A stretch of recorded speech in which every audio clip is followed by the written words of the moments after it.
Hello, good afternoon. Everyone is hearing me now?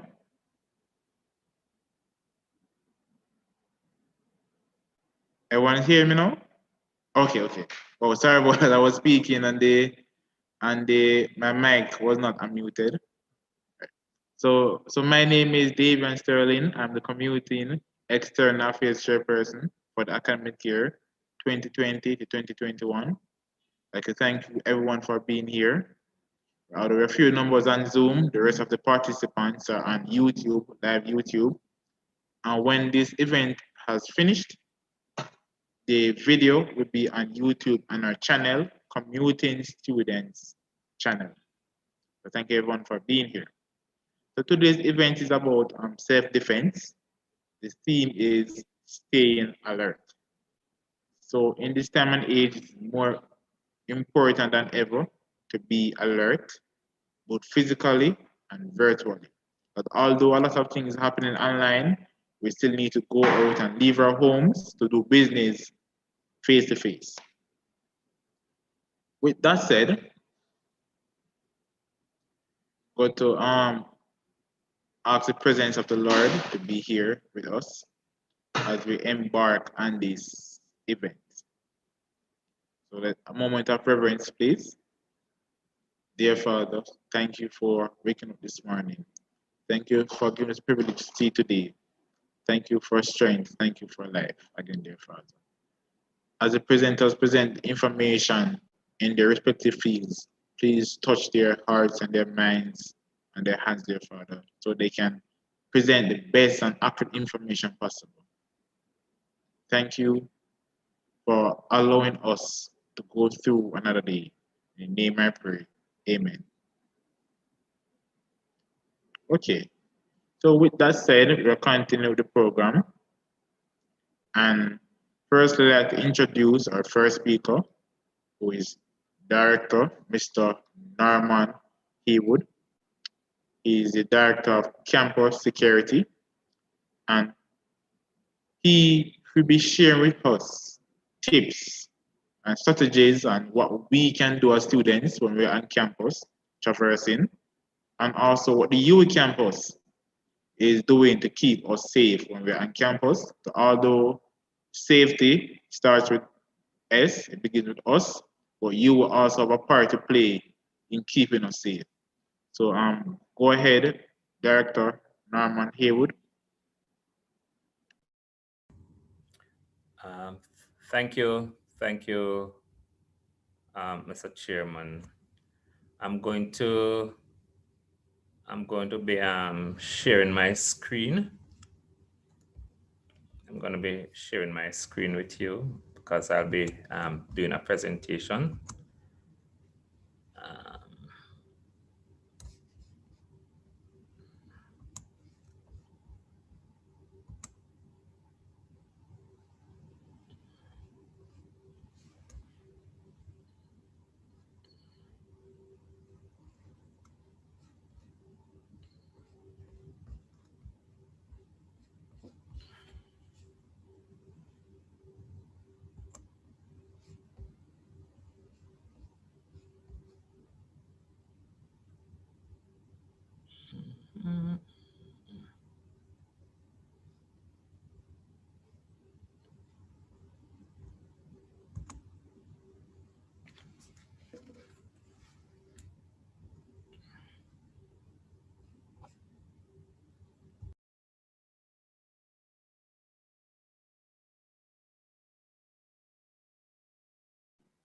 Oh, Dr. Haywood, are you still trying to share your screen?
So currently, Dr.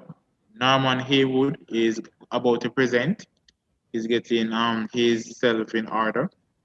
Give him some moment, please.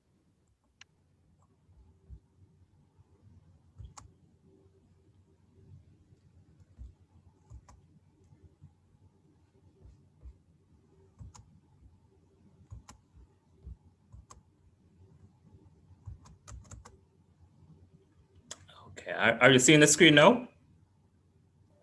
Yes, sir. We're seeing the screen, sir. All right, great. Sorry about that. Thank you very much. Okay, so good afternoon, everyone. Those on Zoom and those who are watching via YouTube. It's a pleasure presenting to you this afternoon. First of all, let me congratulate the organizers of this event. I think it's a great initiative, and I like your theme in terms of self-defense, and it's really appropriate for this time. Now, the scope of the presentation this afternoon, I'll be looking at how basically to provide you with some safety tips for all the students on and off campus while conducting business online, because the fact that UA has now gone to a blended approach means that a lot of the time you will be online. Sometimes you'll have to commute to classes on campus. So we'll be looking at while commuting, while on campus, and while online. That's the whole scope of the presentation this afternoon. So in terms of campus security, I'll just run through and tell you what it is that we have on campus as a security team here. And we know that there are three levels of security on the campus. There's a national police force, which is the Jamaica Constabulary Force that our interface with them is at the Mona police post. And then there's a campus police unit that operates out of the office of the Director of Security. And then there's a private contracted security company, guardsmen to be precise. They are the ones who provide guards to man the access control at different points on campus. And there's also a state-of-the-art surveillance system, which is monitored around the clock at a central monitoring station. So it's monitored 24/7 with cameras set up at strategic location around campus. Now, from the moment you have been enrolled as a student, a special relationship is established between yourself and the campus, meaning that the campus takes on the responsibility of your security whilst on campus. And also there are provisions for off campus, but we will get into that. Now, the campus has a legal, social, and professional responsibility to deliver certain services, which include reasonable protection from foreseeable harm. And the word reasonable there is applicable because there are some things that are within your control as students that you have an obligation to ensure that you are safe. And that is why I like the theme about self-defense, going forward. In return, each of you basically has a responsibility to take care of your personal security and property. And so we're going to be delving into that. This doesn't tell how large a campus is.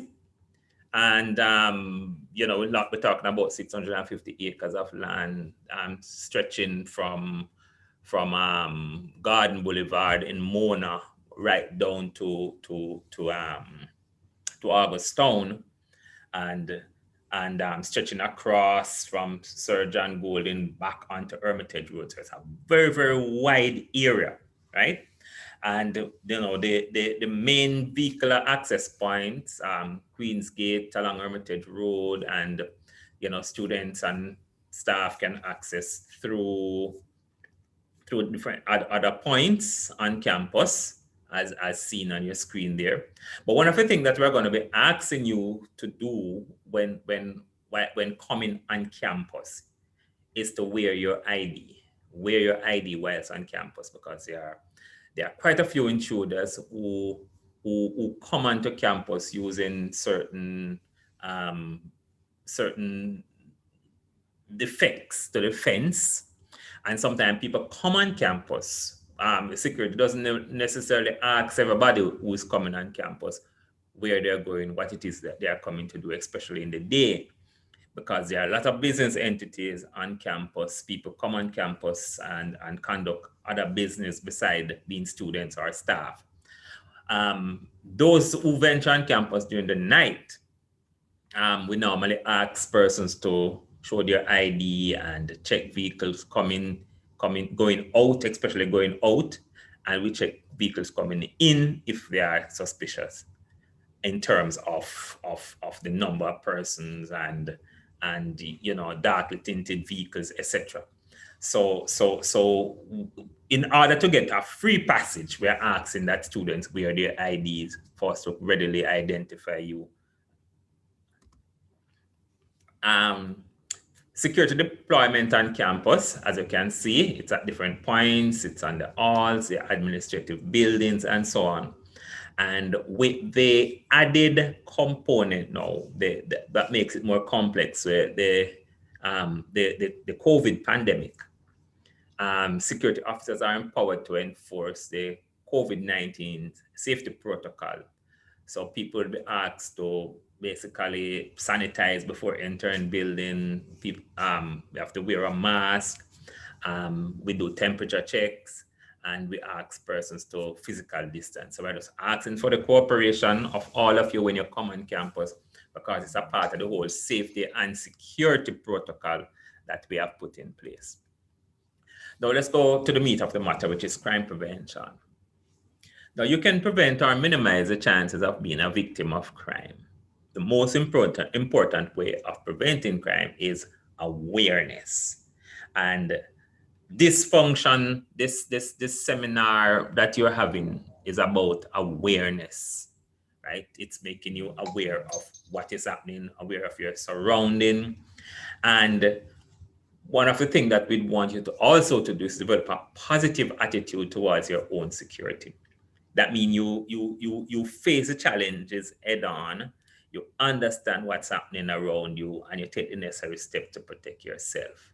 Always be alert while traveling on and off campus. That means if those of you who commute on the buses, those of you who walk, those of you who take taxis or whatever it is, you have to be on the alert at all time, because the crime situation in Jamaica is getting worse. We ask you to display a certain amount of alacrity, which is about being alert while walking across the campus. Avoid using your smartphones while walking, because based on the statistical data that we have compiled and in analyzing it, students would come and say, well, I was walking along a certain corridor and someone just walked up behind me, grabbed my phone and ran. That means they were actually using the phone when somebody, walk up behind them and grab the phone and ran. Sometimes they don't even see the person's face. And that's because we have been telling people to, and not only on campus, but while walking on the road, at the bus stop, in the shopping mall and so on, we are saying to people, don't be using your phone. And if you're walking and a car coming, you could probably stop, put your back against the wall, and take a call or something. If you have to talk for long, you probably go inside a building or something where you feel safe, but to be walking and talking, you're not concentrating. We said, do not leave your phones and laptops unattended. Sometimes the thieves are the ones helping you to look for your stolen property. Now, the thing is, the fact that we are online now and probably in the near future, and we'll always be online, the most critical instrument that you could ever have right now is a smartphone, your laptop, or your computer, your iPad, or other form of electronic devices that take you online. And they are in demand. They are hot. So people will steal them. So you got to guard them. You have to protect them. You have to ensure that you don't leave them. Now, first year students, especially during the first semester, are more vulnerable to being the victims of crime. Persons will play on their ignorance. It's something that we have noticed over time when you look at the data of students being victim of crime on campus. We find out that in their first semester, the first year students are the ones who usually lose the most. But in terms of their gadgets, in terms of money, in terms of whatever it is, by the time you reach your second semester, your third semester, and so on, you find that students become more smarter in terms of how they conduct business, how they, how they secure themselves and their properties and so on. These are some of the areas where laptops are normally stolen from the libraries, from gazebos, sometime in the lab. People just leave them. Sometimes they get up just for a minute to go somewhere, and you just turn around sometime and because sometimes you sit under a gazebo with somebody you don't even know, and that person pretend as if they are studying or reading, and as you turn your head, they're gone with your laptop or something. So your laptop and smartphones must be extension of your body. We say lock it or lose it. Now, in terms of the whole cybersecurity, the fact that you're going to be online most of the time, when I do this presentation, I normally put in a component that deals with cybercrime. And basically, cybersecurity is the practice of defending computers, servers, mobile devices, electronic system, network, and data from malicious attacks. And most of these activities that we mentioned there really takes place behind the scene. The systems that you use employ people behind the scenes to take care of the network itself. But we end users do have a duty and a responsibility to protect our devices and the device of the institution, because people can get through to your institution. People can get into the UE network if you allow them to. And these are some of the do's and don'ts that we give for users, because you're online so often. It's important that you understand some of these security tips. So we say use hard to guess passwords. And hard to guess passwords are passwords that sometimes have symbols and uppercase and lowercase and numbers and so on, right? So make sure that your password cannot be easily guessed. Don't use your pet name, your birthday, your birth date, and so on. Because those are simple things that people normally use and put that in an algorithm and guess your password in no time at all if you use the simple ones. Never share your password with anyone. And if you get the slightest hint that your password may be compromised, change it immediately.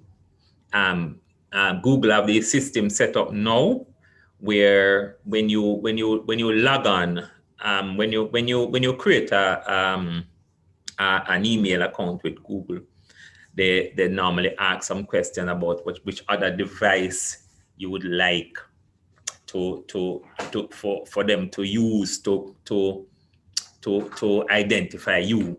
So sometimes you log on to your computer and they might ask for your password, or they might simply say send a message to your phone, and your phone will give you a code that you put in, or you might just simply answer yes or no on your phone whether it's you, and that's an added feature that these networks are using now to ensure that it's actually you. But people can still get around, especially if people have access to your phone or other devices that you use to identify you. So you have to be very, very careful. We say to use antivirus softwares and firewall and keep them up to date. Make sure that whatever device that you're using, you have an up-to-date software on it that can act as a firewall. Don't open emails or attachment from unknown sources. That is the easiest way to get into your system. When people send you email with attachment on it, and you click on the attachment, some very, very catchy ones. Sometimes people just click on them without even knowing. Like someone will send you an email to say, like if you're a working student and somebody will send an email to say that we are reviewing we're reviewing your profile with a view for promotion, or to fill out the necessary form, click on this link, and then you just click sometimes to say, okay, this is about my promotion. Click and zoom. Sometimes you take away your account. Sometimes they send a worm or whatever into your account, and you just start losing things, because that link that you click on is what gave them access. So you've got to be very careful about clicking on things. Back up your computer on external drives very often. It really grieves me sometimes to see students who doing their masters and have their thesis and whatever on their computer, and it gets stolen or crash or something. So backing up is very, very important. The fact that we're online so often. Never share your online joining instructions and password with anyone. each person who should legitimately be in the meeting or classroom will get their own joining instructions. Because if you get in the habit of sharing your password to join into meetings and so on with other persons, you might find that they in turn might share with other, and people would get in the meeting. That's how meetings are sometimes crash. Even these Zoom meetings, if people share their password and so on, and it get out, sometimes the meeting is just crashed by unscrupulous persons. Keep your banking card, credit card, PIN, and password safe. Never send anyone to the ATM with your card. And these are real cases where persons. These are real cases where persons have basically send persons to the bank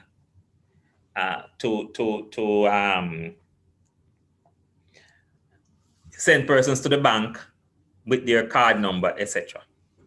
And they take some of the money for themselves. Avoid going to the bank alone at night, ATM alone at night. Always check for hidden scanning devices and cameras in ATM before inserting your card, because sometimes people put these scheming devices in the slot machines, in the ATM machines, and it basically does scheme all your information. Avoid storing or sending compromising pictures of self or anyone over the internet. You could be charged for a cybercrime, and that's something that basically happen from time to time. Sometimes it's innocent sharing, and it results in persons being charged criminally or exposing themselves to criminal charges. Now, this goes for you specifically in terms of commuting students traveling off campus. Now, the Mona campus has a taxi policy which states that only those taxi operators who have made application to operate on the campus and who have been properly vetted and issued with UWI taxi stickers may operate on the campus. Now, that is a policy of the university where persons who wishes to run on campus, like they would normally come to the office of the director of security. We would vet them. We would vet the vehicle to ensure that it's up to date, insurance, it's registered, etc. And these are the driver, these are all authentic papers and so on. And then we'd issue them with a sticker. And so we would have a list of these taxis that can operate on campus, would be given to the guild and would be posted on the website, etc., so that persons wishing to take a taxi, to charter a taxi or so on, can use those.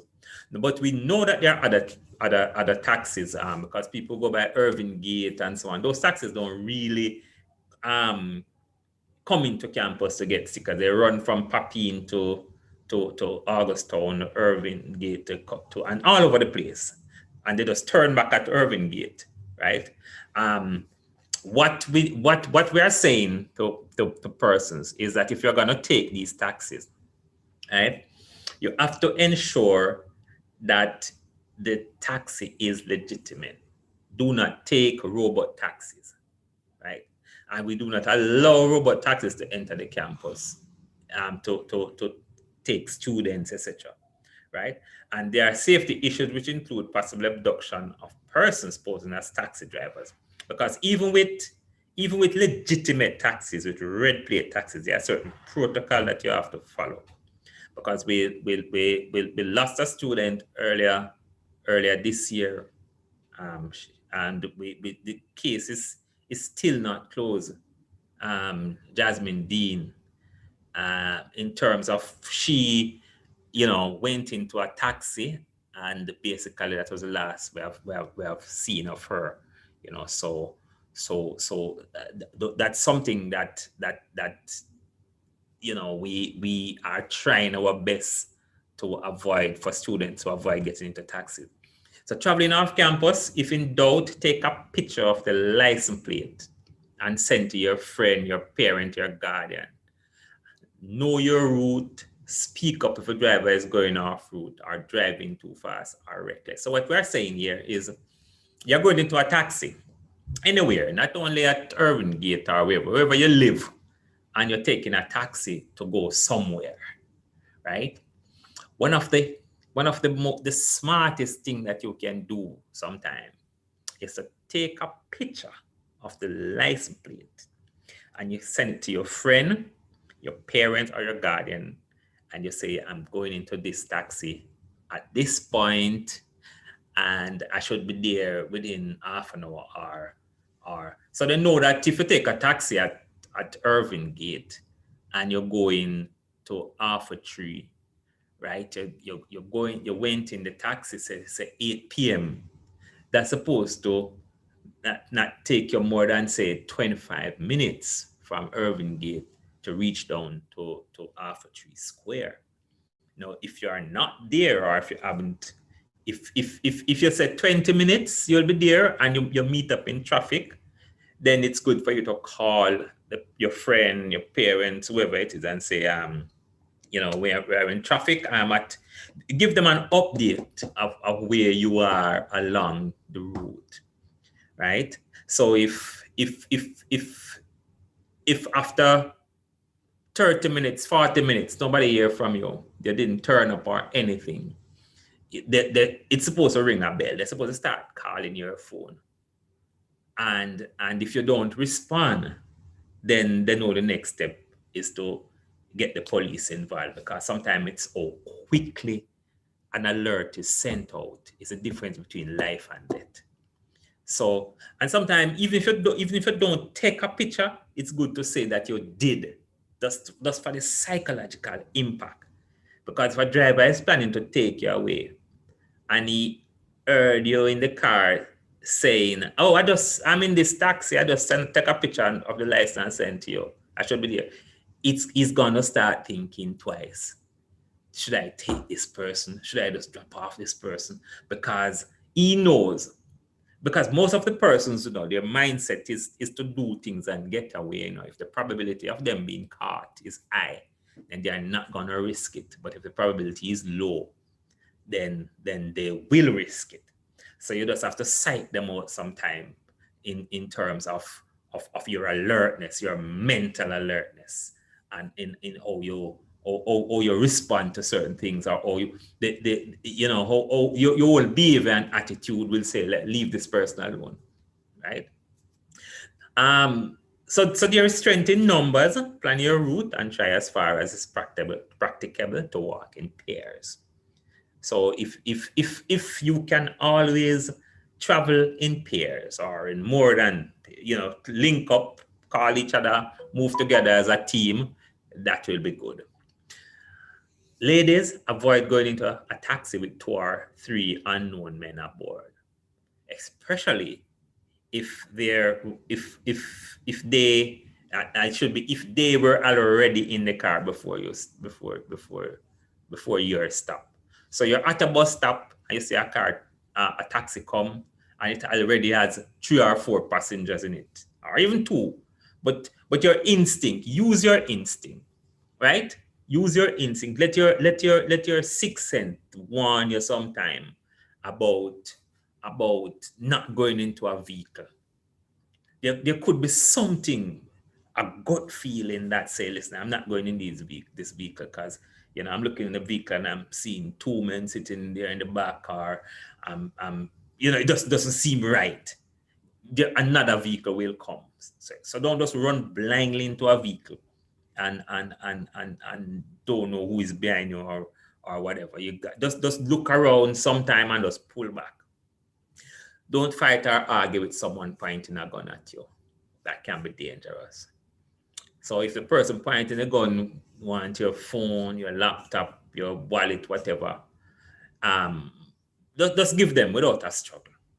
So because if a gun is pointed at you, or if you are surrounded by overwhelming odds, remember your most important asset is your life. And sometimes all they want is a phone, or they want your iPad or your laptop and so on, and then they drive off. But if you're going to argue with them and you're going to hold on to it and they hold on to it, sometimes you might end up being badly injured or end up dead. Now remember, for those persons who are drivers, don't drink and drive. We're coming into the festive season now, and people, although COVID put a damper on certain activities, but people still find a little good and have a drink with and lime with, So, but you have to know that you must always have a driver if you're gonna ceremony that you may have a drink or two. We don't want to lose any student on the roads. The roads very dangerous, and we have had cases where students crash and die as a result of drinking. So be careful. Never accept a drink from a stranger, and I'm talking to the ladies here again. Someone you just met or someone you instinctively don't trust. That gut feeling again, very important, right? Because even if you know the person, you don't trust the person, it's very important that you don't take a drink or leave your drink unattended or so on.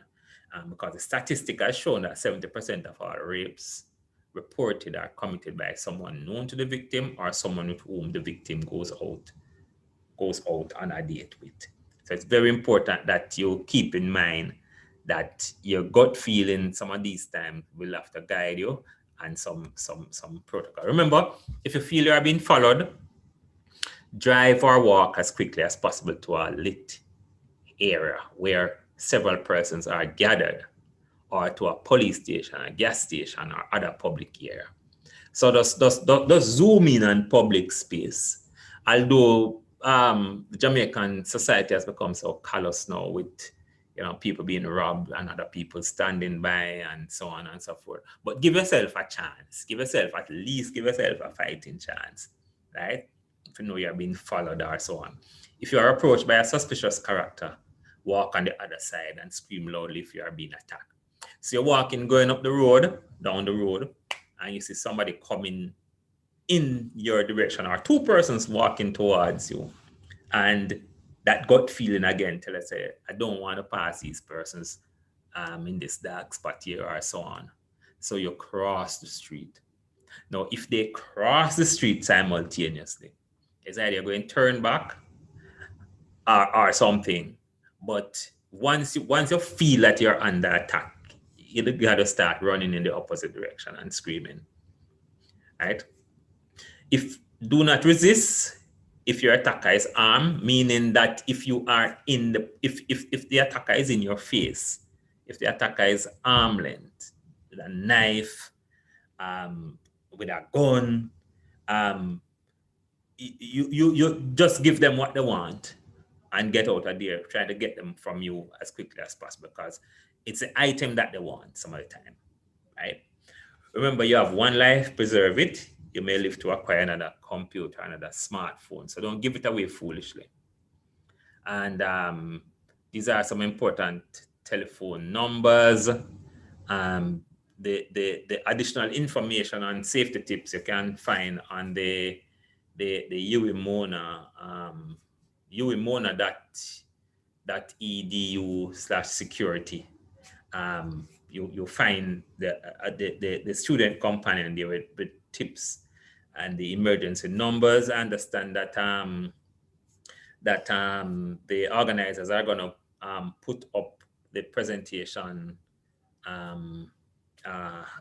make it available. I can make this one available so that all the numbers that are there you will get. So basically, that's it for me. I just want to wish you a very successful semester, and at the end of the day, you will be safe. And I leave with you a quote from one of my favorite poems of all time, called Desiderata, for you to use in your everyday meditation. And the line I want to leave with you is: avoid loud and aggressive persons. They are a vexation to the spirit. Just try to keep out of confrontation, which can lead to vicious and sometimes deadly confrontation. keep your heads high. Remember, it's both a right and a privilege to be. You have a right and a privilege to be here, and you just got to ensure that you remain safe and to continue to be the best you can. Thank you very much.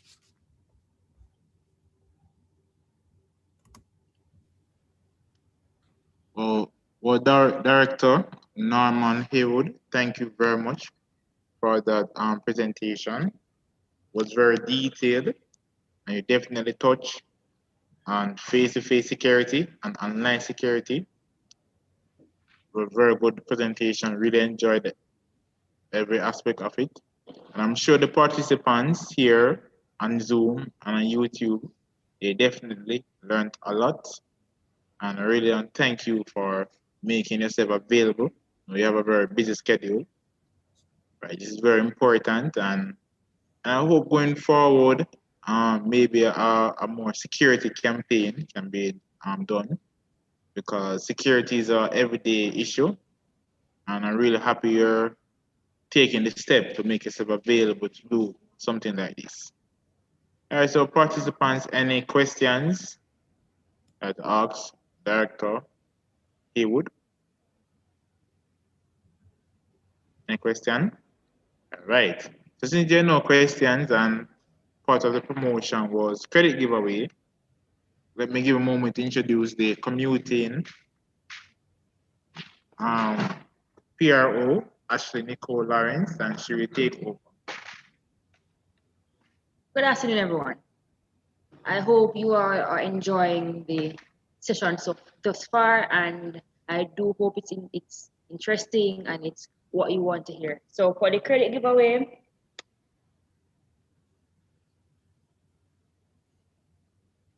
all right.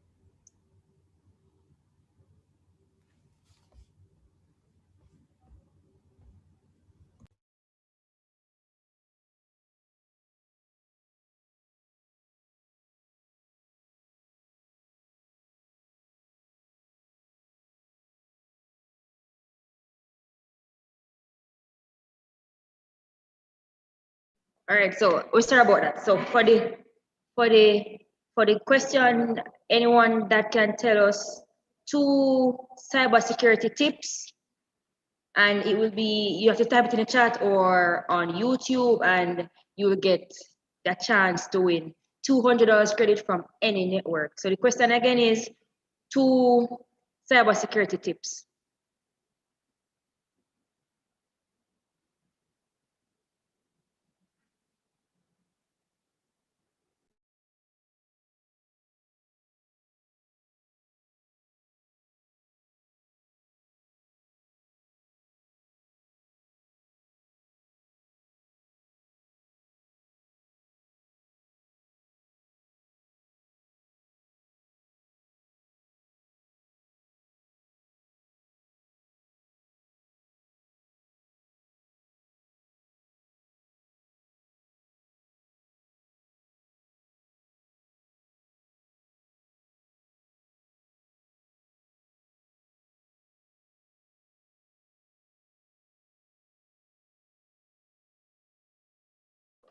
Natalia, that's 1.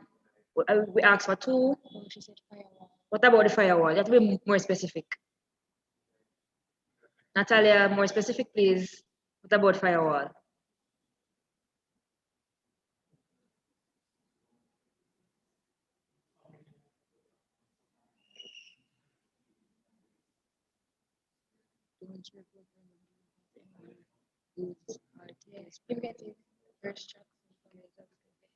Okay, so we have answers on YouTube.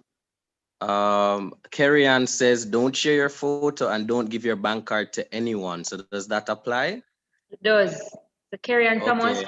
So Carrie Ann Thomas, please DM at UWI Commuters and give us your number and network and the credit will be sent to you. Congratulations, Karen.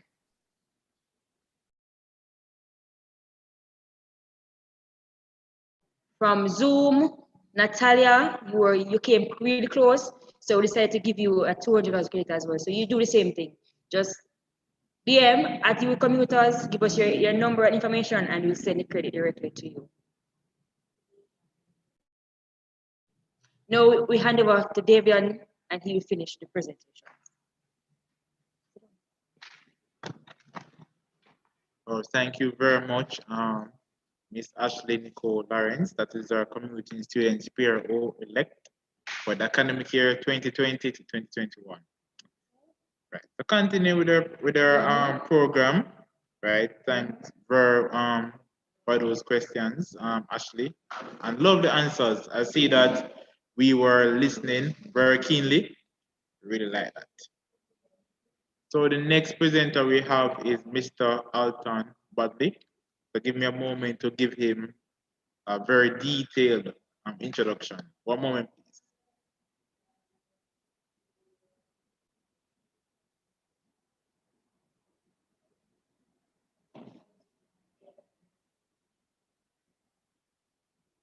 Right.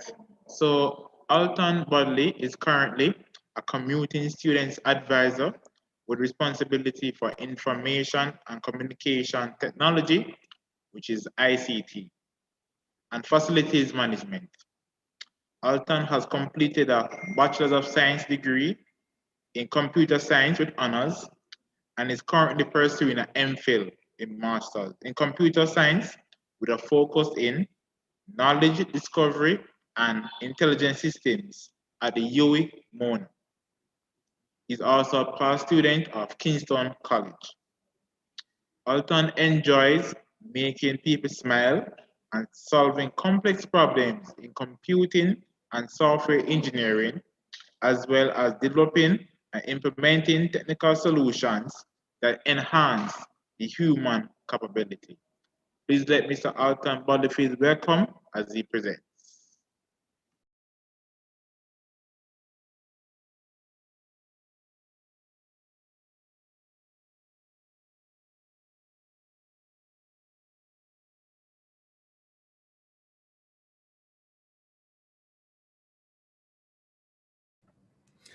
Thank you for that introduction, Davion. All right, so I'll be going through a little bit of digital security. The presentation that went on before also covered a few other points that I hope to bring out in mine as well. So I guess that if it's been spoken about right across the board, then it just doubles down on its importance. So the format that the presentation will take is simply this. We'll talk a little bit about your personal security and securing yourselves and your personal devices. Then we look at how you can secure and back up your data so that in case of anything should happen, it won't result in a catastrophic data loss on your part. Then we'll also look a little at digital security and how you can go about protecting yourself online.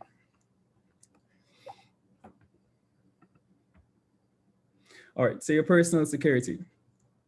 As was also said in the presentation before, be alert. Be alert and aware of your surroundings and don't get caught off guard. You should always, so in a part of being alert, you'll be able to tell whether or not you're being followed or being trailed by anyone who isn't a part of your group or your party. And if you suspect that you're being followed, do some simple maneuvers. See if you cross the road, does the person cross the road with you? Take an unexpected turn. You're not going into anywhere that would make you more comfortable, like dark areas or into, I guess, more lonely spaces. But try and see if you can find crowd, like go around well-lit areas or where other people are just regularly congregated. If you feel the need to, you should also make a note of the monitoring station or security monitoring station, which they can be reached at 876-702-4334, or also take a note of the police post, which is located close to the bowl, well, in the same direction, but beside I think it's the Gerald Layla Flats. Now, their contact number is 876-837-7192. All right. Now, every single mobile device that is manufactured has embedded in its on its motherboard a unique number that identifies that particular device. Now, this number is called the IMEI number, your International Mobile Equipment Identity number. Now, this number can be used to track your device. It can be used by the police officers to determine whatever the geolocation of this device once it's powered on and it's running. So it's much more secure than using a phone number, for example, because somebody can easily take the SIM card out of your phone, break it and replace the SIM card. So getting and noting your IME number, just in the event that your mobile device is stolen, you can give that number to a police officer or at a police station, and they should be able to use that number to track your device and locate it. And you can retrieve that number by dialing *#06 $. All right, and you'll see, so if you type this into your phone, into the keypad on your phone, you'll see it bring up a pop-up with 3 numbers come up. One of those numbers will be labeled your IMEI number. And you should certainly make a note of that, write it down. So just in case you need it, you'll have it. And this is one of the things that you'd have to do preemptively. Is you can't wait until after something happens, after your mobile device goes missing, to then try, because then you won't have the device to get the IME number in the first place. So this is one that you should do preemptively. You should definitely dial it and note it down. And in the event that your phone does go missing, you could use that number to locate it as well. Now, a lot of the smartphone companies, like Google, for example, I know Samsung has, Apple definitely has this application called Find My Device rather. You can set up an account with these applications, and it allows you to go online to review wherever, and of course your phone has to be connected to the internet at that point as well, but it allows you to locate the device wherever it is once it is connected to the internet. So it's not as dependable as the IMEI number, but it's still one that is worth exploring. So I would encourage you to create an account and actually test the service so that you know how it works. When you're actually in the situation where you need to use it, it is already too late to just be setting it up or to just be thinking about using it. So I'll definitely encourage you to create one if you haven't already done so, and actually walk through the steps of locating your device just to see how it works, or what process you'd go through should you actually need to do it if the situation arises. Now, data storage. So there are 2 primary means of storing and backing up your data, and that is using external storages or using cloud storages.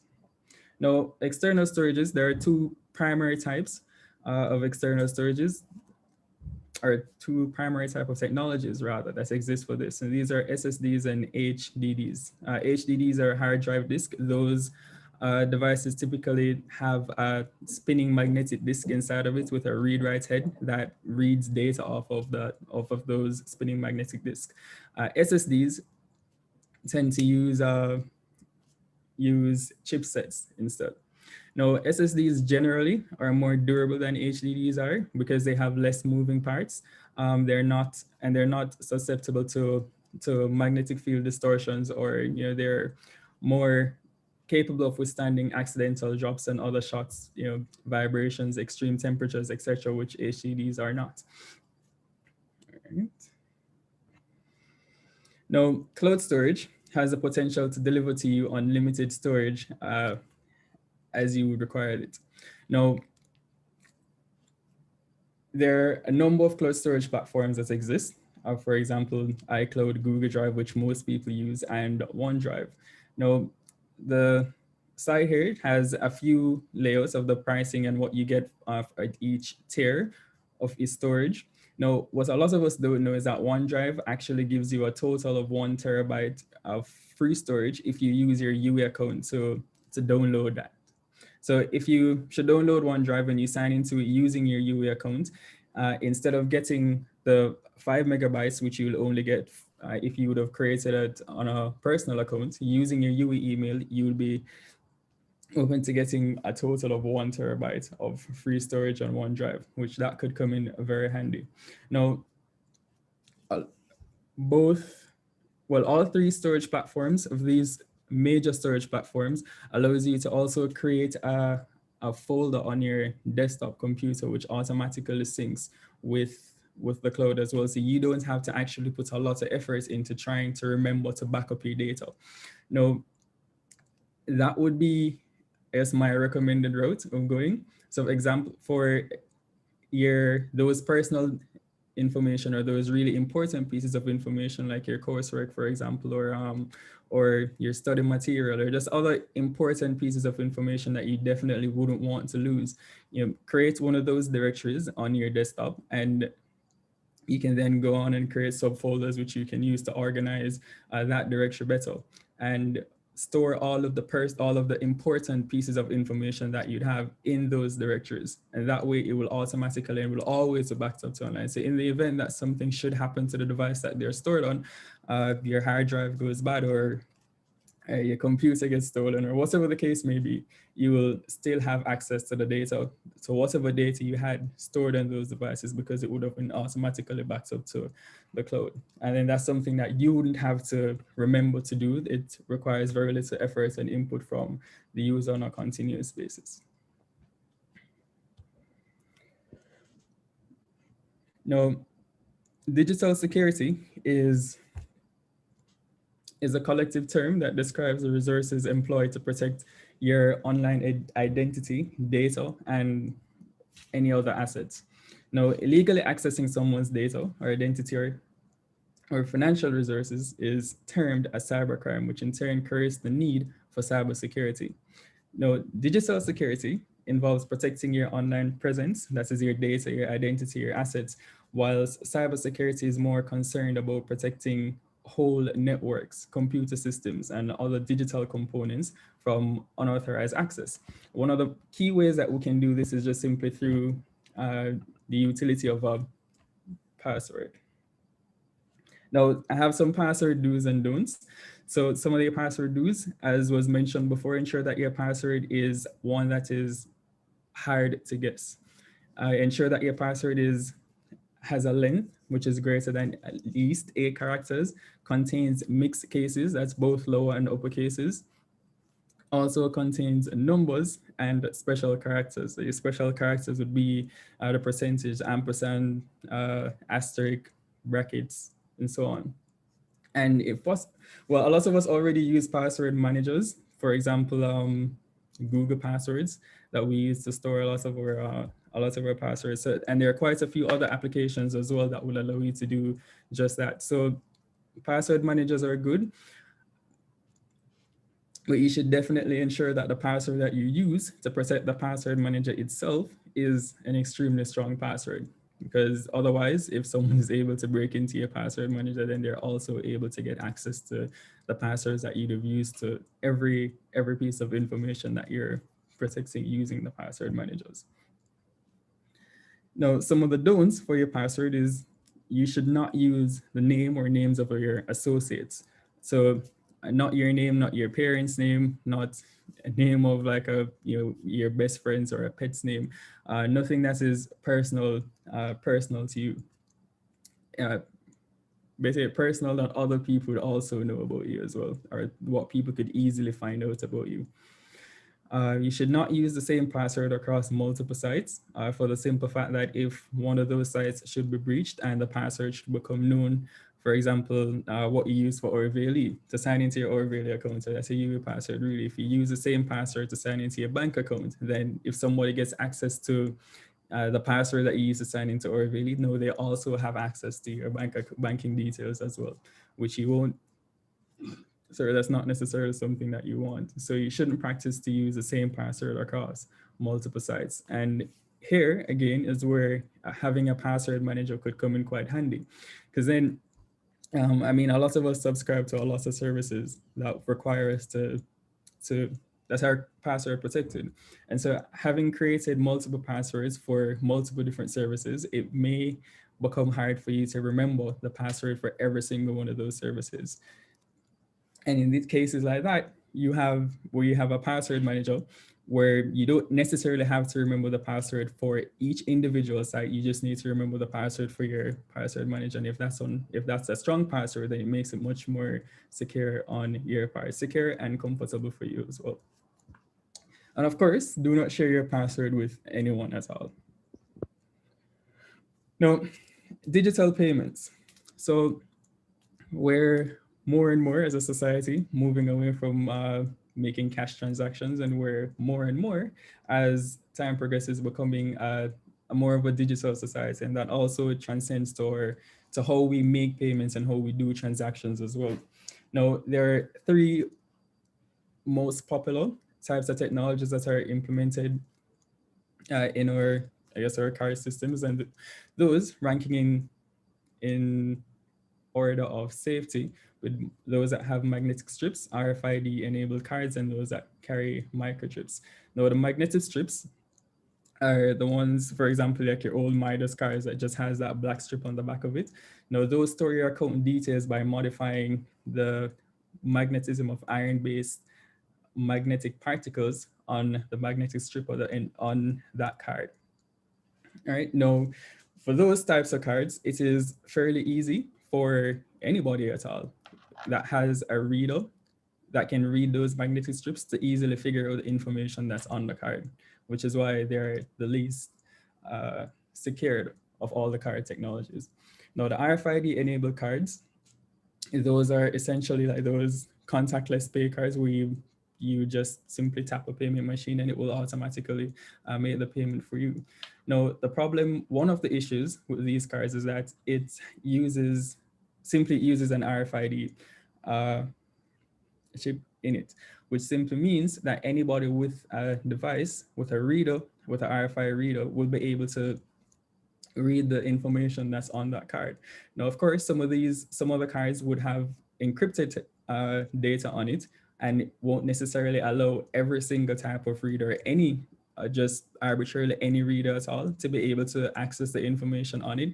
But the simple fact is, if it is that I can mimic what a valid reader should look like, and I can create a device that can trick your card into thinking that it is a legitimate reader, then I will be able to access the information that's on that card.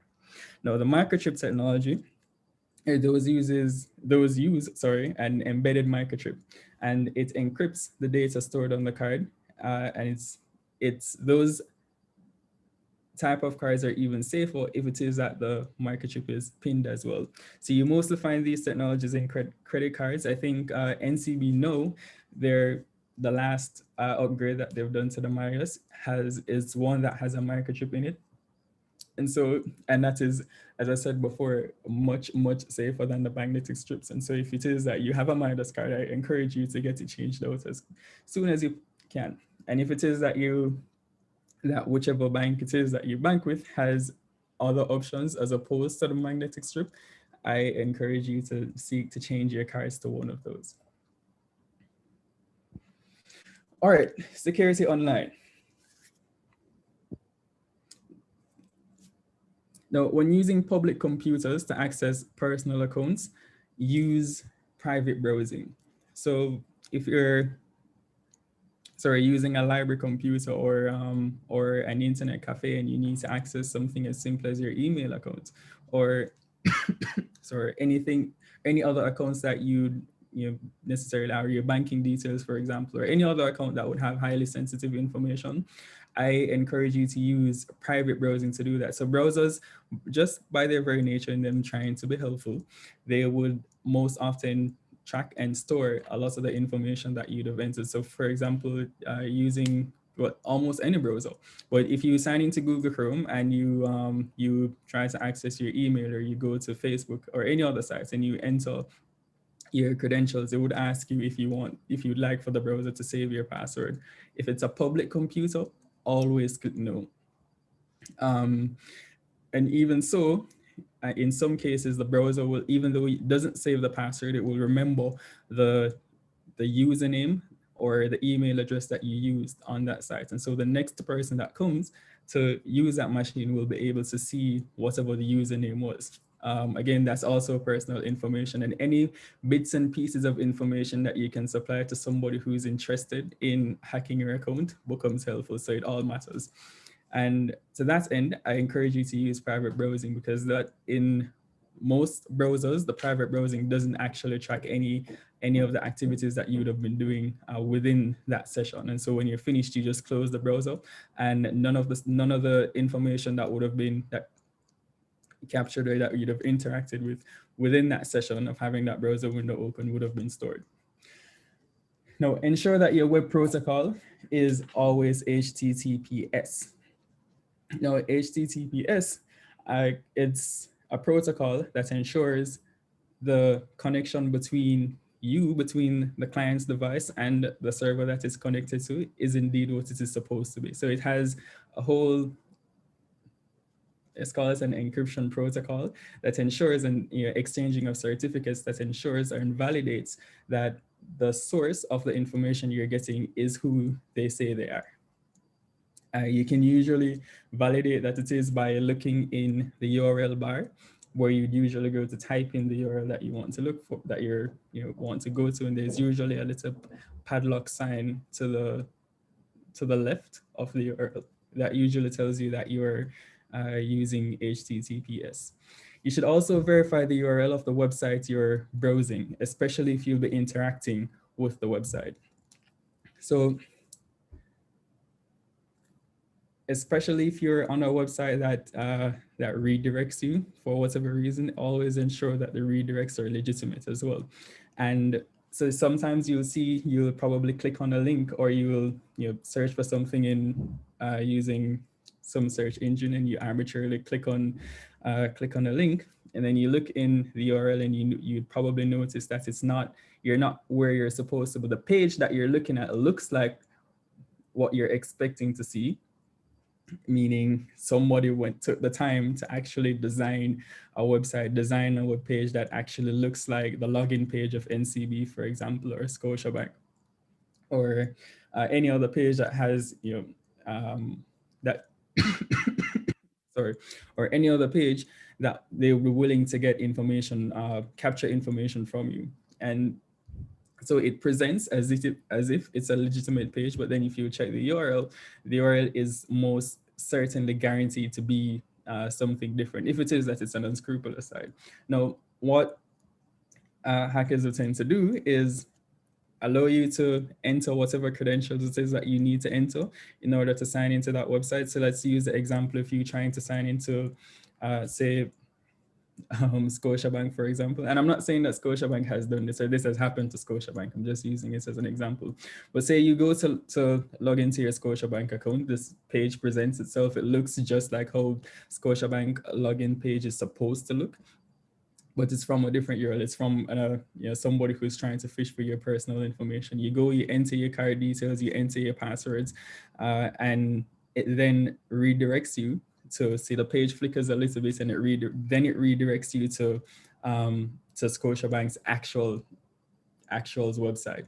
But by then, whoever it is who would have created that initial web page that you're on would have already captured that information, that personal detail that you'd have entered, that you'd have entered initially. And so from your perspective, what you actually see is you try to log into Scotiabank, but something happened and the page reloaded, you logged in again, and then it worked perfectly fine. So it probably just had a glitch in the beginning. And you'll be totally oblivious to the fact that your information was just stolen.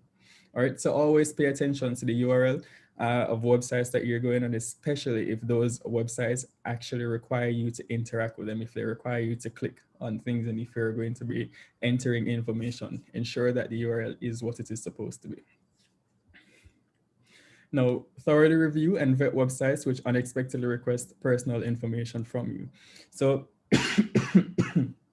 if you happen to be browsing on some websites, and then they just push a pop-up to the screen that's asking you for to complete a survey, or to just do something unexpected, just something that you didn't anticipate that you would have needed to do in order to access whatever information it is that you're accessing, then you should probably think twice about doing it.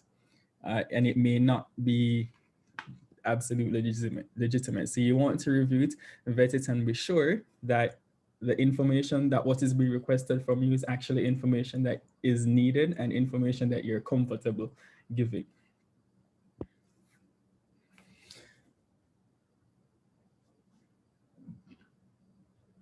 Now, software updates. So the search for vulnerabilities in operating systems and applications are constant, especially for applications that are published by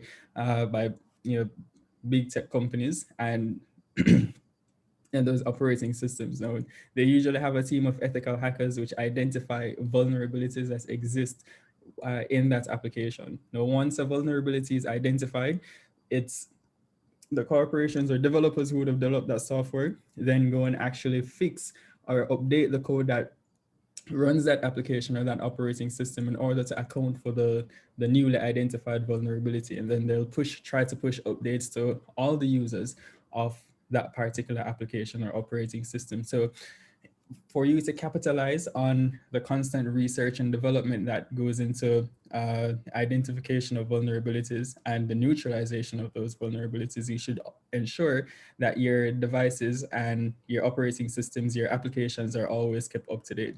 And so usually for an update, a lot of people ignore updates, operating system updates and like some application updates that comes to your laptops, you see it as just purely annoying sometimes, especially if it's Windows when it just shuts off. But it is critically important that you keep your devices up to date, keep your operating system and the applications that you use updated. Now, antivirus software. Now, an effective antivirus protects you against many kinds of malware. Now, antivirus software helps to protect your computer against malware and cyber criminals. And they do that by looking at data, like web pages, files, software applications, for example, traveling over the network to your device. Now, it searches for unknown threats and it searches for known threats and monitors the behavior of all programs, and it flags suspicious behavior, and it seeks to block or remove malware as quickly as it can. So I'm going to now go through four very common types of malware and how you can protect against them. So ransomware, for example, ransomware encrypts all the files that would have been either in a directory in a particular location on your machine, and the hackers would demand payments to restore them. A Trojan horse, those are programs that seem to be valid programs, but then behind the scenes, they will be stealing private information or doing something unscrupulous. Again, you definitely need an antivirus in order to identify both of these types of malware.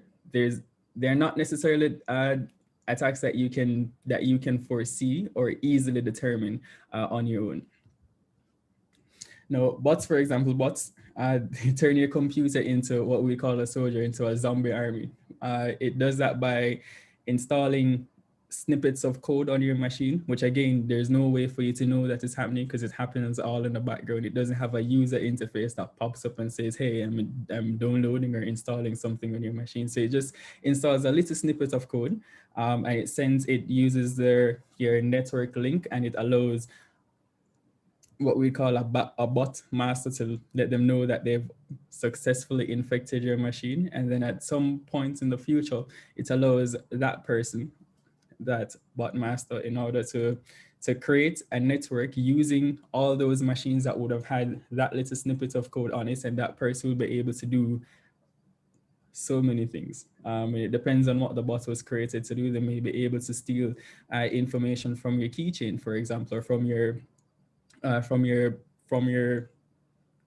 password vaults that you'd have had stored in your machine. They may be able to they may want to steal files from your machine, or encrypt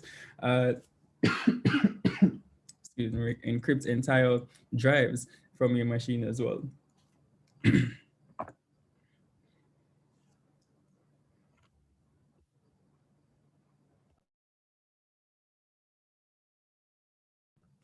Now, phishing is a type of social engineering attack often used to steal user data.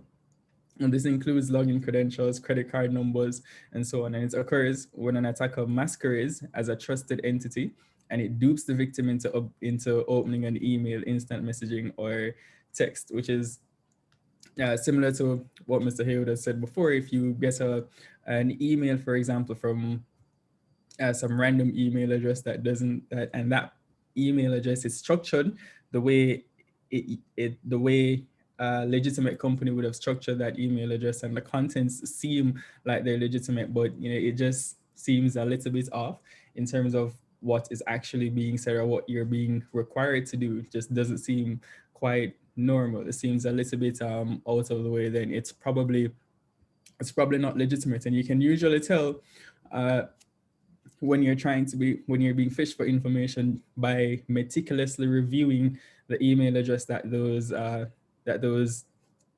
messages will be coming from, if they're in the form of emails. Again, if that masquerading happens on a website, the way for you to identify that it is not legitimate is by reviewing the URL for that web page.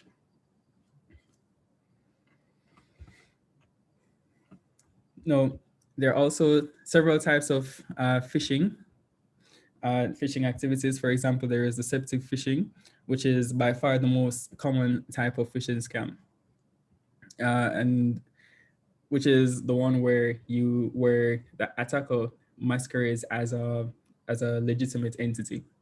Now, there's also spear phishing, and those in deceptive phishing, you'll usually realize that it tends to be quite general. What they're being asked for, so you just have like a general salutation. They won't address you by name or by title, like nothing that's really personal to you. And it will probably be trying to offer to you some really generic pieces of information that wouldn't seem like it's unnecessarily coming from somebody who from a legitimate source.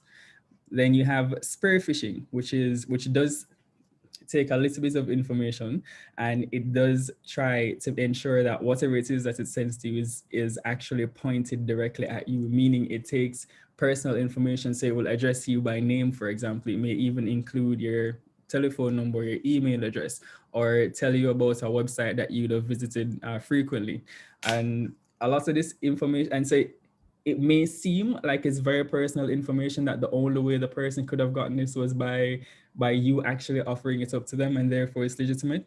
It's definitely not so. Your websites that you'd have visited, for example, could have been easily reviewed retrieved by reviewing the cookies that your computer would have stored. You could have been spoofed rather from a website that you'd have visited, and that website would have probably made a log on your machine, and then it's just simply rereading whatever it is that your browser would have logged. And so it would have known what your browsing history looks like. And so it can tell you about a lot of the things that you would have done, or just some likely things that you would have done based on what your browsing history suggests. Your email address, for example, if somebody figures out what your name is, then they could easily do a Google search for you, find you on LinkedIn, for example. They have a photograph of what you look like. No, they know quite a bit of details about you, and it gives them enough information to actually construct a phishing message that could look like it's coming from somebody who is legitimate, because it has some of your personal details and you're personally being addressed. And so it creates that false sense of let's say, communication between you and somebody who you have deemed to be legitimate, and that you actually have some kind of a relationship with the person who is sending you the emails.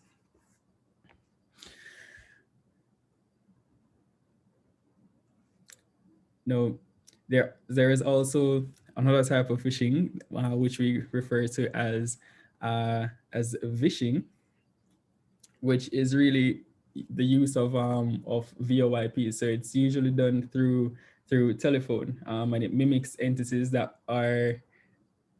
legitimate entities that would essentially, like, people be calling saying, they're from such and such a place, and that you're required to take some type of action in order to to do something. One example, or a very good example of phishing would have been the lotto scams, where I guess I don't know if it would have happened to a lot of us here in Jamaica, but anyway, people would have made a phone call saying, "Hey, you would have won such and such a prize, and you would have it's this much sum of money, but you need to send X sum of money in order for it to clear," and so on. So that's an example of phishing.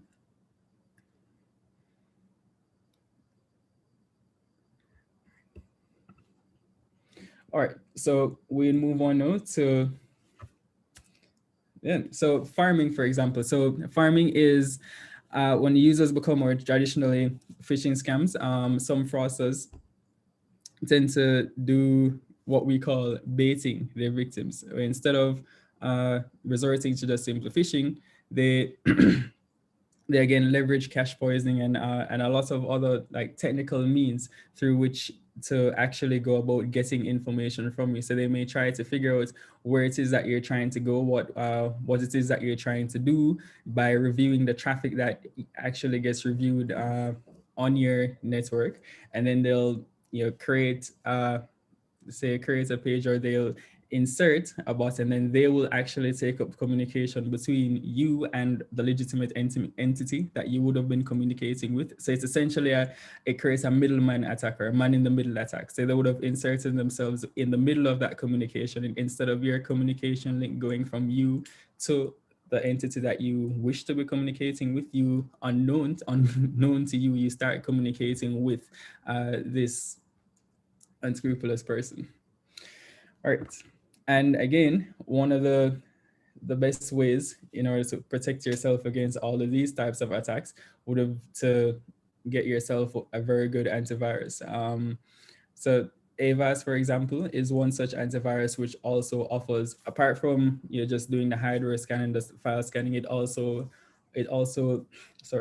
scans your network connectivity, the devices that are on your network, and it tells you whether or not the network that you're connected to is secured. And so it goes a far way, and it also offers web security as well. And so antiviruses like that are much more comprehensive goes a far way in helping you to stay secure whilst you're online, and it protects you against those particular types of malware attacks that, unless you're very intuitive, it's highly unlikely that you'd even know that these things are happening to you. All right, guys. So thank you for your time. Thank you for listening. If you have any questions, I'll be more than happy to answer. All right, Mr. Alton Budley, thank you very much for your presentation on digital security. It was very detailed, and you cover every aspect of online security that we should know. Here's some questions in the chat. One of them you answered already, but asking way.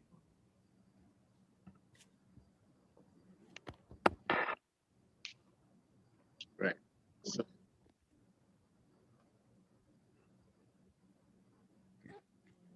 right. One of the questions you asked already, but I'm going to ask again. One of the questions is which of the one more look in the chat. Right. What do you think is the best antivirus software? But you just concluded and said it was Avast is a No, so I antivirus. didn't say that Avast was the best antivirus software. It's just one of the good ones. It's actually the one that I use, but I'm not going to tell you that it is definitely the best one that's on the market. Okay. But it's one of the ones that I use. Okay. Incidentally, like most operating systems, like Windows, for example, has Windows Defender, which is Right. which just the operating system just comes with that as its base. But third-party antivirus software are definitely better than what Windows would offer out the box from its base OS. But you can ship around. A lot of antivirus softwares also offer. So they offer a limited set of features for free, and they also offered free trials for their more premium features. So you can download quite a few of them, and you can find the one that fits you the most. Find the one that easily sits into your workflow, the one that you think secures you the most, and use it. All right. So thank you for the question. So that question is very personal. Just try all of them and see which one is most user friendly to you, because some of them are easier to understand than others. Right. So another question was asked. And with sorry, the- before and just to add on to that answer as well, one of the things you should always ensure is that they offer not just security for files, just file security on a whole, but that it also offers web security and your net and network security as well.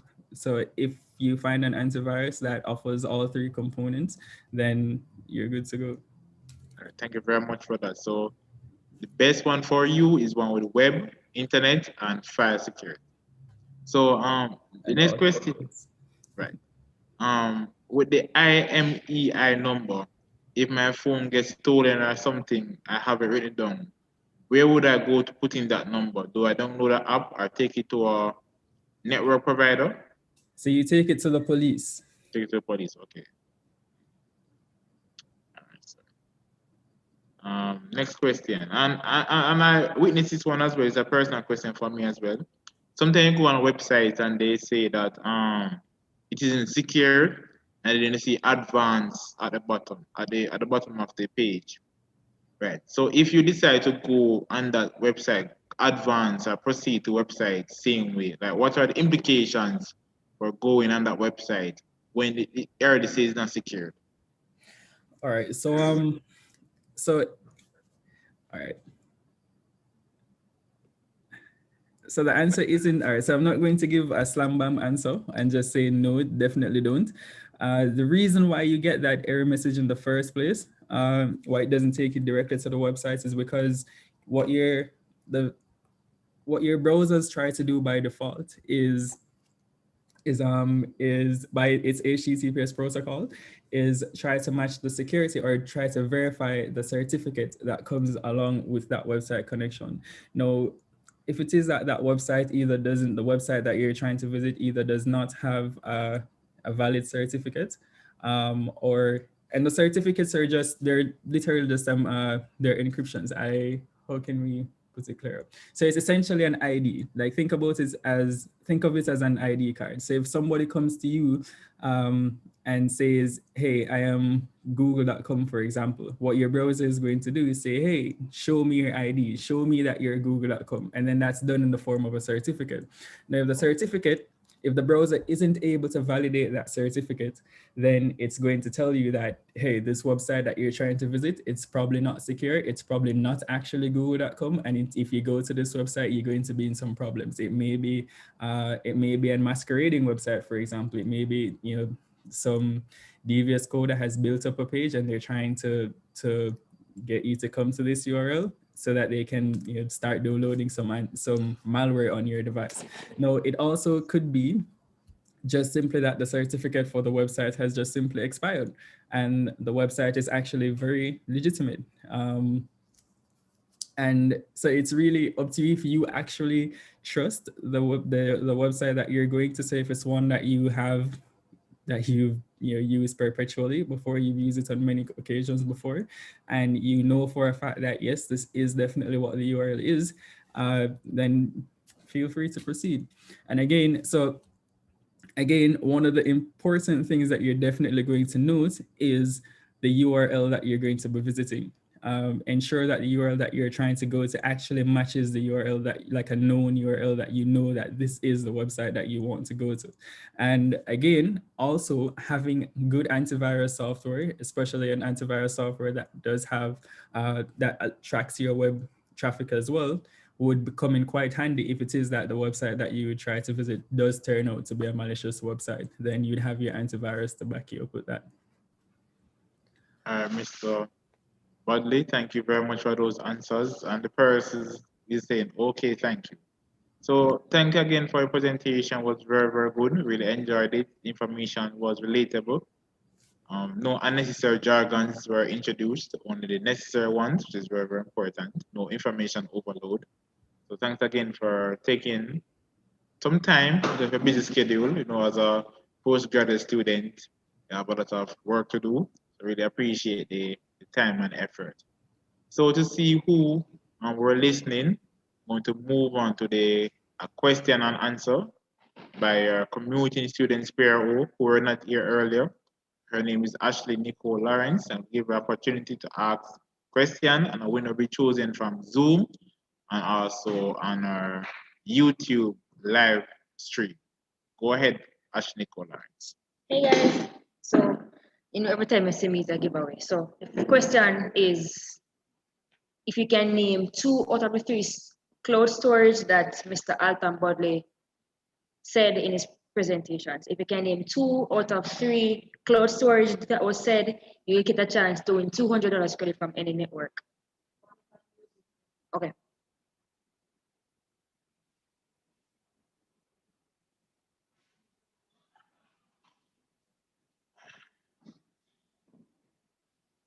Two out of 3 cloud storage. Any 2?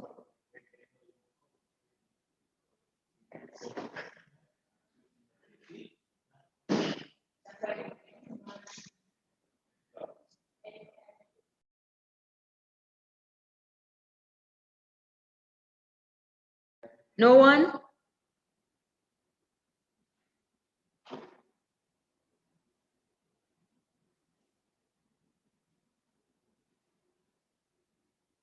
Okay, so we have a winner on YouTube, Miss Grayson Hepburn. Congratulations. Just send a DM to the @ucommuters page and we'll take your information. Congratulations again.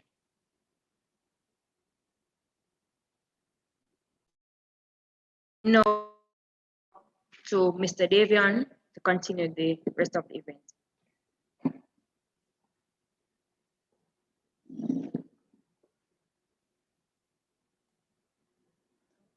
Oh, hello. Right, so I'm back. And we're moving on to the last section of our event. And this section is basically the demonstration of self-defense moves. So I'm going to introduce the person we're doing that demonstration. He's very qualified, and his introduction will surely dictate that.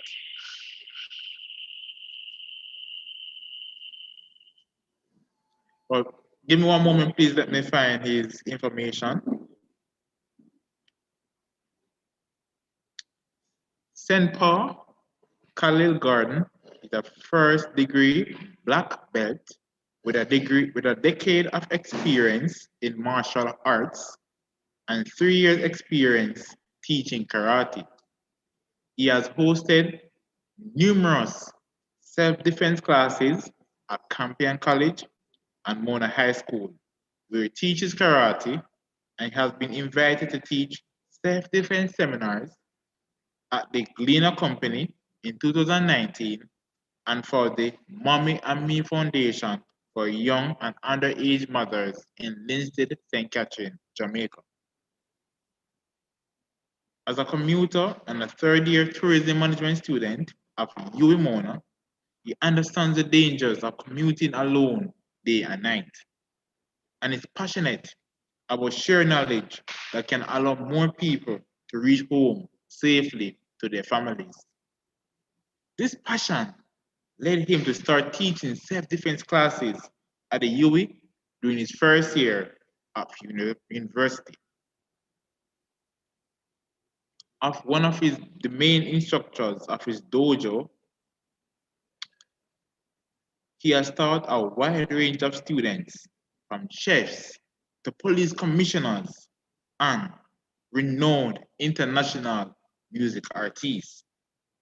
He's proficient at teaching both in person and now with COVID-19 pandemic online. And this range has led him to be scouted as both a karate and self-defense instructor privately and for various organizations in America. Today, he was invited by UWI Commuters Council to teach in today's self-defense seminar. And he's more than happy to share with you techniques that can help you encounter the most common dangerous encounters a commuter or resident may face. Let Mr. Khalil Gordon feel welcome. One moment, please, so we can set up to do the demonstration.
Good. Okay. Let me know in the chat if everyone can hear me. My name is Untitled Gordon.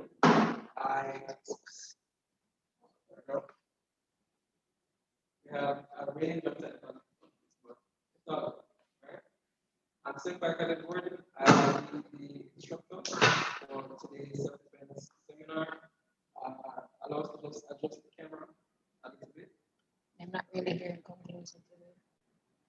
Can you guys hear me now? We're good? Yes? All right. So I'm Senpai Khaled Gordon. I'll be the instructor for today's self-defense lesson. As Davian has instructed, I'm the instructor. I'm the instructor for karate. I'm the instructor for self-defense. I'm a third-year student. I'm very nervous, which is why I'm just having this whole time. But I'm just going to get comfortable into the things that I argue, which is self-defense and martial arts. All right, guys. So what we're going to do today is we're going to break down the general encounters that a commuter has to face if they don't own a car, and if you own a car, if you travel by taxi, if you walk, then of course if you ride bicycle, if you fly, well, I can't help if you fly. But if you walk and you use the foot and gravity affects you, I can help. All right. So Davian is going to be my assistant for today. We're going to break down some basic encounters, and we're kind of going to build from here. All right. Let me know in the chat again if you have any issues hearing me or seeing what we do. Okay. So, Damian, thank you for volunteering. I appreciate this. I know this is very new for you. All right. So what's going to happen is David. I'm going to give David instructions. David is going to follow the instructions. He, as innocent as he may seem, is the attacker. And the reality is, when you're at the ring, that this might very well be true. You don't know who is the person that's targeting you. You don't know the person who's going to attack you, right? So you have to be very, very, very aware. A previous speaker mentioned having total awareness as a student, and it is very true. When you're here at night, in a late night study session, at law, at commuters lounge, it's imperative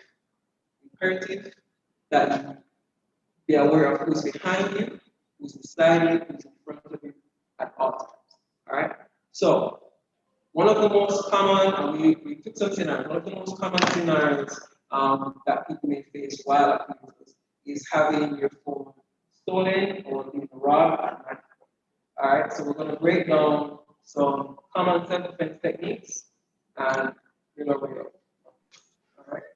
So for today's demonstration, one second, guys.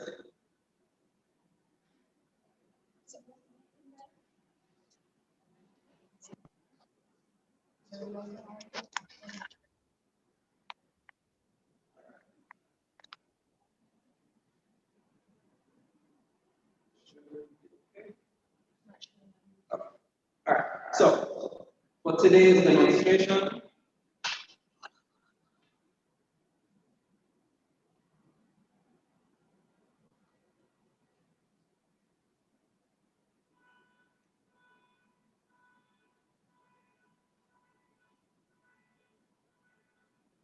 I speak now.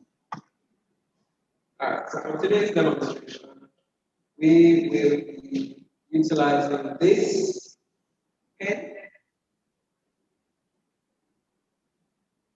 Okay.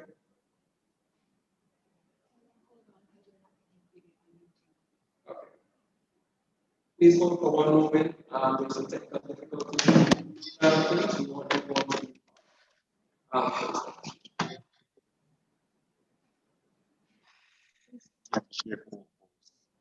I don't have a co-host feature. Yeah, Maples.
All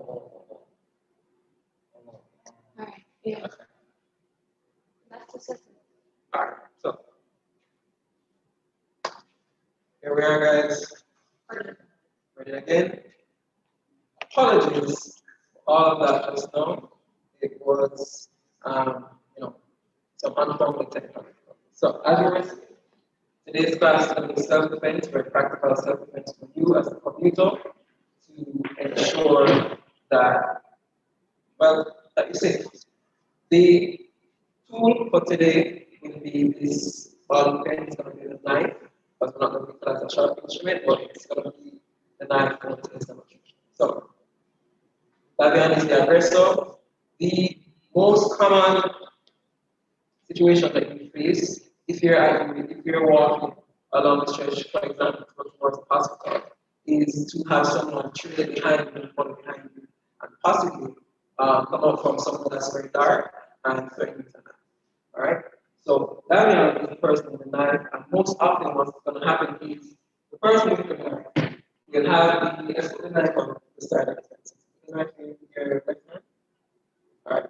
So the person has the knife. They oftentimes place the knife by his side so that he cannot move, and make sure that he can't move. They will have their other hand on the person's shoulder just to know where you are. This can be very, right now, we're demonstrating, and I'm still a little intimidated, right? This can be very, very intimidating for someone who's not expecting to get attacked. Okay? What you do is, so Fabian, you're going to just release, and then when you're ready, you're just going to grab onto the shoulder, place the knife, and you're gonna verbally threaten because I need to know what it is. All right. As I will have, I'm gonna put my mask in my pocket, and that will be the phone for this demonstration. So I'm gonna read it. All right. So we're here, we're unarmed here, we don't know who's behind us, and the attacker, when he's ready, decides to grab and place the knife outside. All right. Attacker, when you're ready. All right. From here, oftentimes your brain is going to shut off. You're not going to know what to do. You're going to pause. That can put you in more danger than you expect. What you should do is be prepared by always being aware of who's behind you. So cut out that first part of not knowing who's there. Always look behind you, put your shoulder while you're walking at night, and know where the attacker is. Now, let's say that didn't happen. You are in this scenario, the person has very good control of the shoulder and has the weapon here. Two things. What is the threat? Always identify the threat. The threat is not the hand on the shoulder as much as it may seem so because of the tightness of the grip. The threat is the weapon, which is by your side. All right? You will always try to gain distance away from the threat. So, that is on my shoulder, weapon is at my side, both of my hands are free. He's expecting me to reach down towards my pocket for the phone, which means he's going to allow me to do a certain range of movement. I'm going to take advantage of that. The phone, in his mind, he doesn't know where it is. It is in my right pocket, but I'm going to pretend that it's in my left pocket to do this specific. All right, so I'm here, I'm walking, grab. My hands, always bring your hands up. You don't know what you can do. You don't know the advantage you can do. Such as from here, I'm going to pretend that, yo, boss, all right, yo, just don't stop. Yo, move, right? Fumble, yes. Is the knife on you? No. Are you safe? To some extent. All right? Let's make it 100%. All right, so we're getting it. So, knife there, pocket here. He doesn't know where to go. I'm walking. Go ahead. Yo. Easy. Where you on? Grab the knife. Grab the wrist tight. You can see a very clear, tight grip. Grab with both hands. If you have one hand, you can break both. Grab with both hands. Ensure that this hand is not a threat, has a knife to it.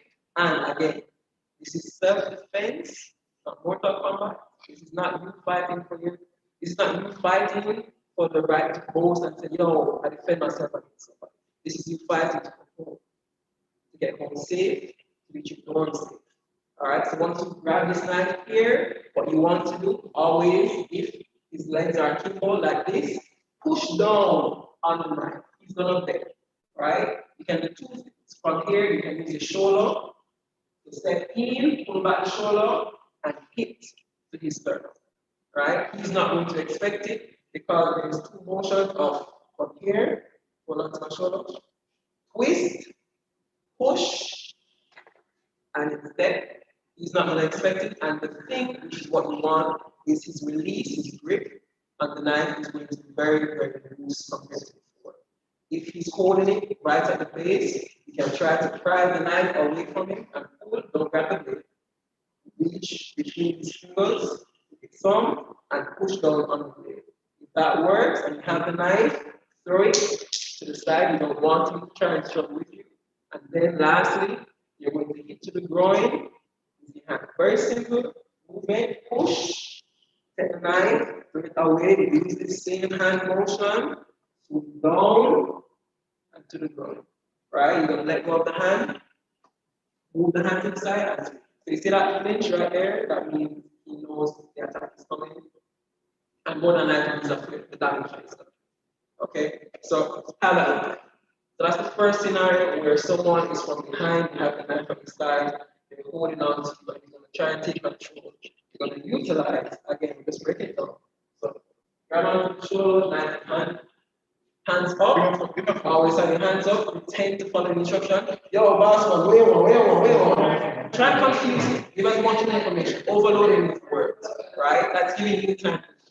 From here, twist, ensure you can see the weapon if possible. So you know when your hands go and you don't fumble at the first time, push down, take advantage of any distraction, which is you talking to you, and from there, hit, cry, okay? And if you can't swing with this hand, you have the knee, hit up, or to the next hand and swing, right? It's very quick, it's very dirty, it's not something you go home and boast about, except for the fact that you get to go home and boast about, all right?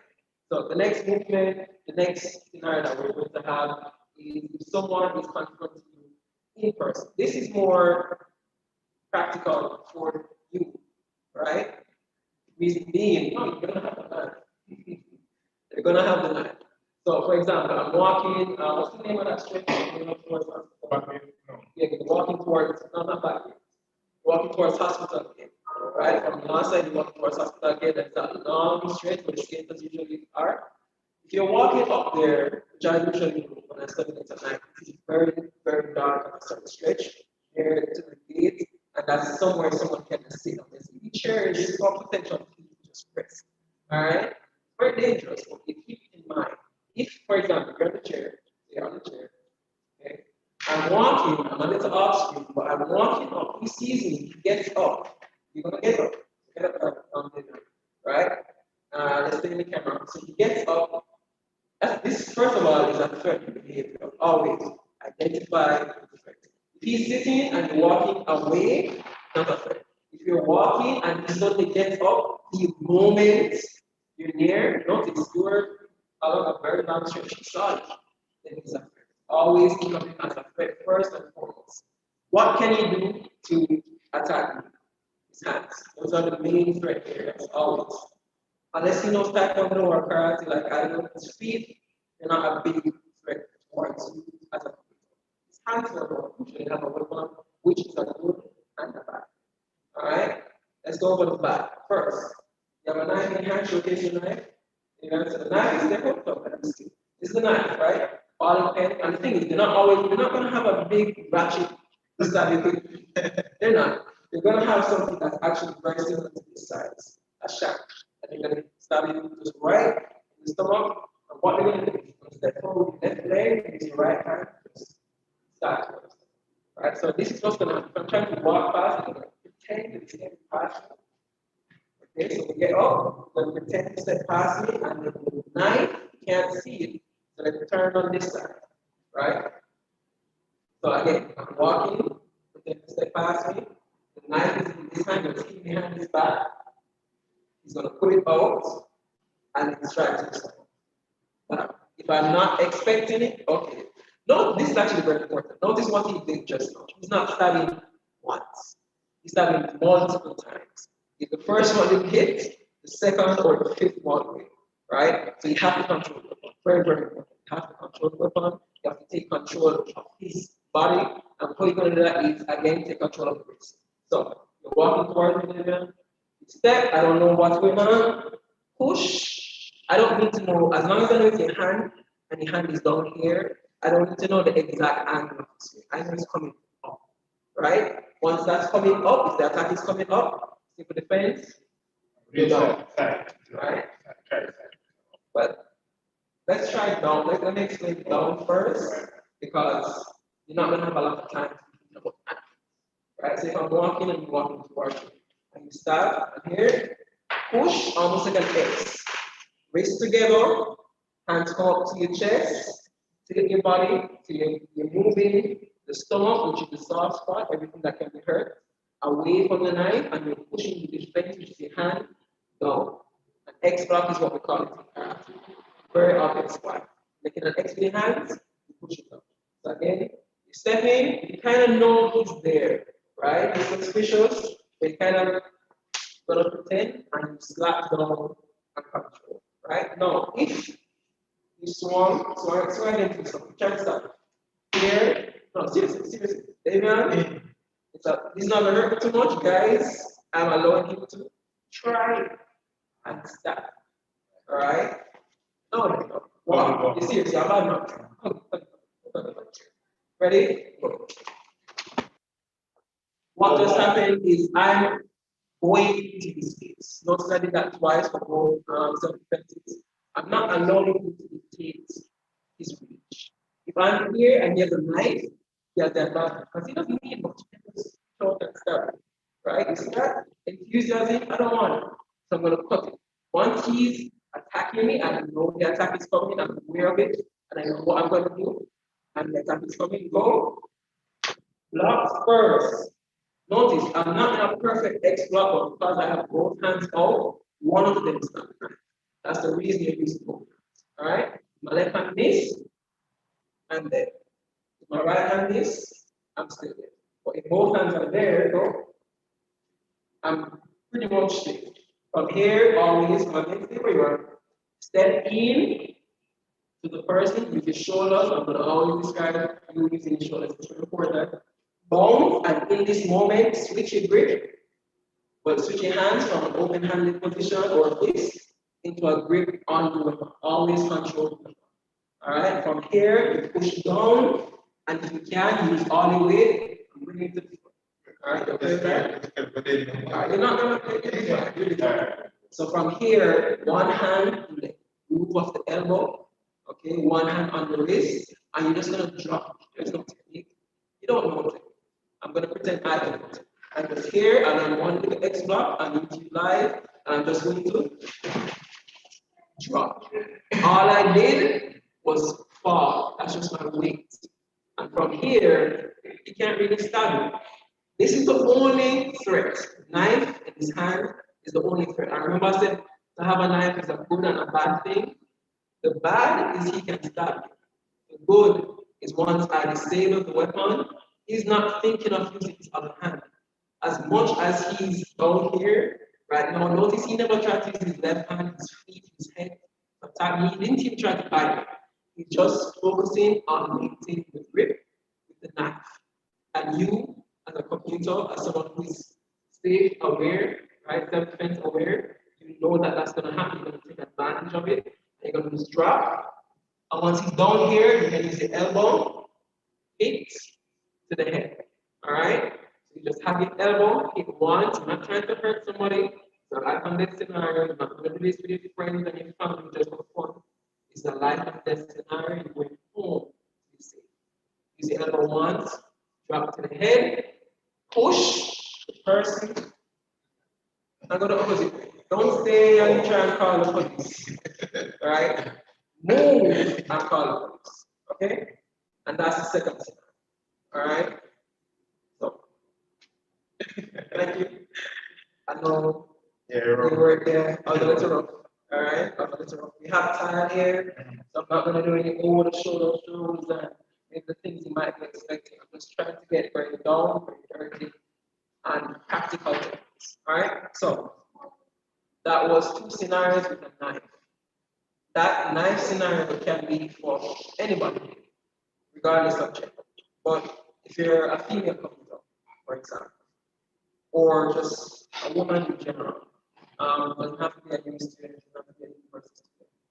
It might not even be above age. There are people out there who are targeting you and who think of you as a prey, and they will try and take advantage of what they think is, a disadvantage, smaller size, and woman in nature. I don't know what you describe it as that, but that's what it is, right? So they're going to see you as someone targeted for maybe a sexual assault, and what they do is different. If it was man on man, right?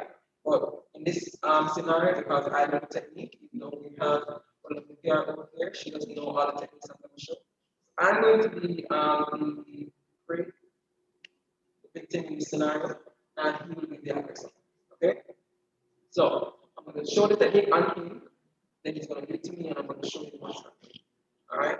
So, first thing is, if you are in a relationship, this happens all the time. You come to me with high school was kind of bored. You said this is going to be your year to be it. Not 2020, but maybe 2019. It's the first year, second year, third year. You're celebrating. You're going to what's the party?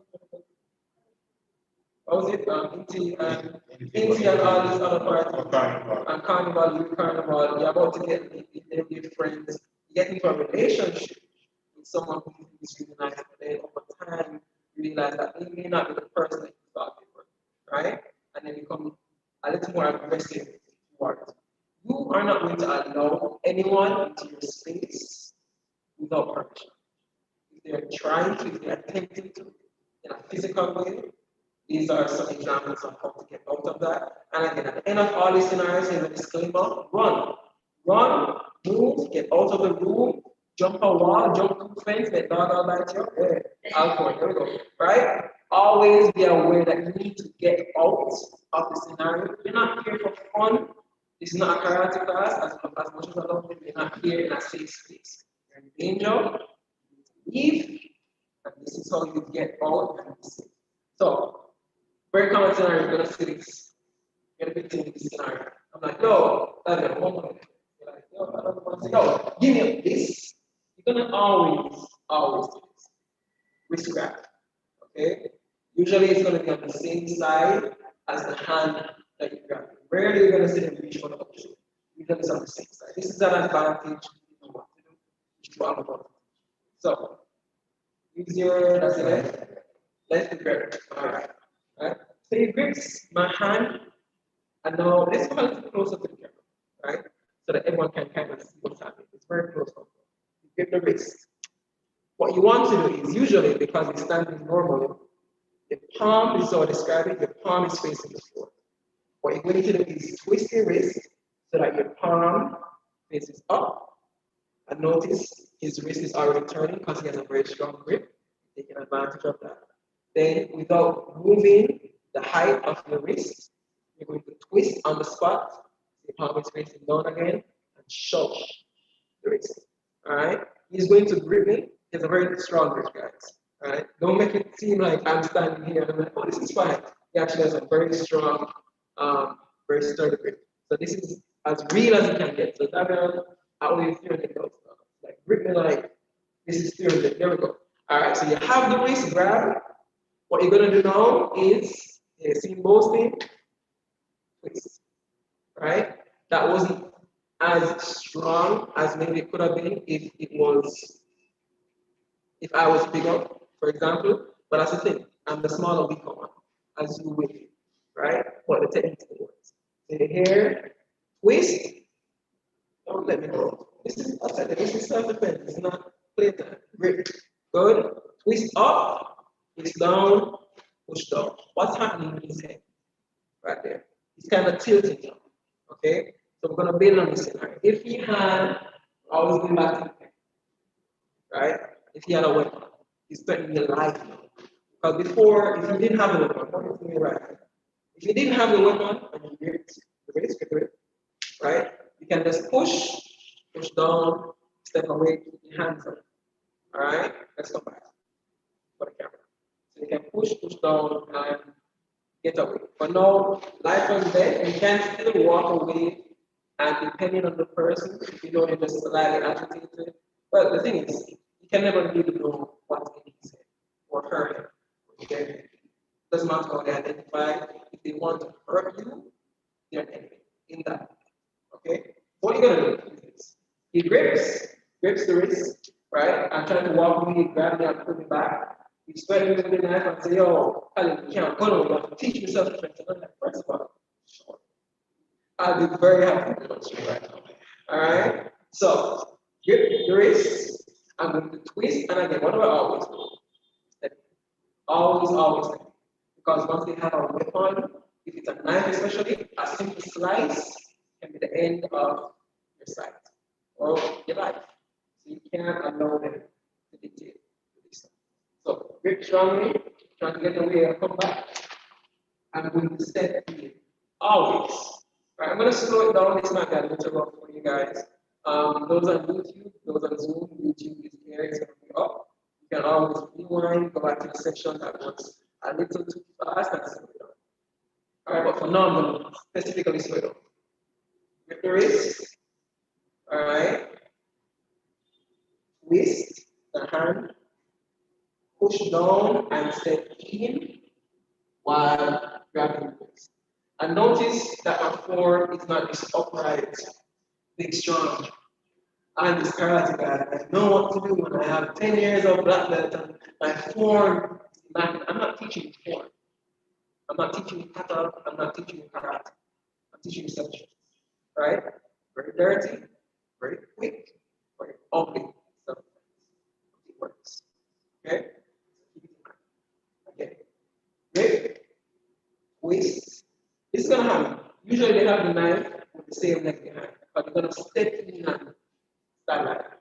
Alright? So you don't want that step coming out. You have a lot of force. So you're gonna cut it again, step in, hand, reach, and tuck in. Why do I always go in? Why is senpai always going to this first? Right? Does he just like does Daniel have like really good color? Is that what he just did? Maybe, possibly. That's not a lie.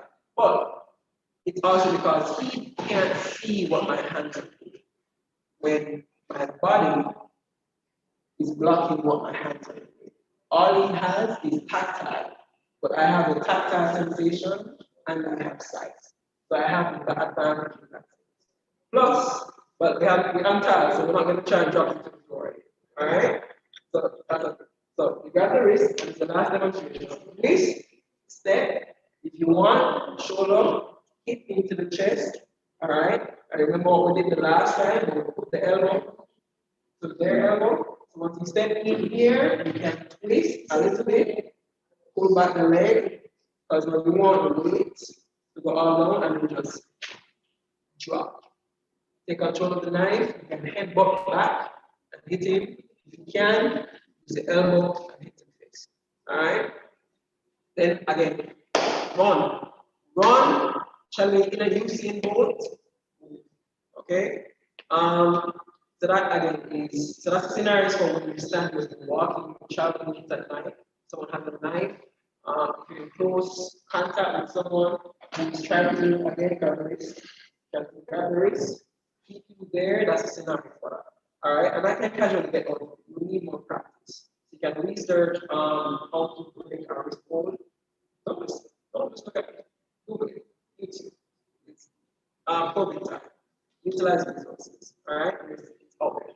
So this now might not be out there as much as you expect. It is 8 o'clock, 8 p.m. You're in a taxi to go home. You don't know him. You don't know the driver. You don't know the man from there. But you have the door. You're not in taxis. You have the door. So he's the middle guy. There's someone else over here. But everyone is in on this attempt to work. All right? So you're sitting. He's over here. You don't know he has a if you have a taxi, I'm saying, oh, sorry, I left all my money. I left all my money at the company. All right? So he's there, he's sitting, casually. And I come in, I lock the door. Right? I lock the door, and we're here. He decides that he's going to run. Right? And now what I'm going to show you is something that my best friend and his mother actually encountered personally. I thought we could say no, but it is a real scenario that I went over with him. It's a few minutes before I came online because I really wanted to show what can actually happen to you as a computer. Alright? So if they have the knife in the hand up there, what they're gonna do is this is what happens. They place the same keep the knife in the hand. They use the same hand to grab your wrist very strongly. So that you can't move, and you're going to put the knife to the neck. Right here. You're not going to need anything. I told you, everybody's in on this. They don't need to be very serious. The driver's in on it. The man on the front is in on it. You're just scared. What are you going to do? Right? You can't ask them. But maybe the taxi hasn't been enough for stop somewhere. You have that advantage. Car stop. The knife, you should push in the neck. Right? Very, very, very, really straight. If you are gripped like this, hold on, I can get down to back. Alright. So if you're gripped like this, you shouldn't panic. Because again, you have the advantage.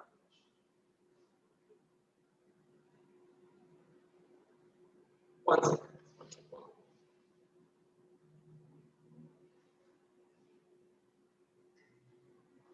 So I apologize. apologize for that. That's technically.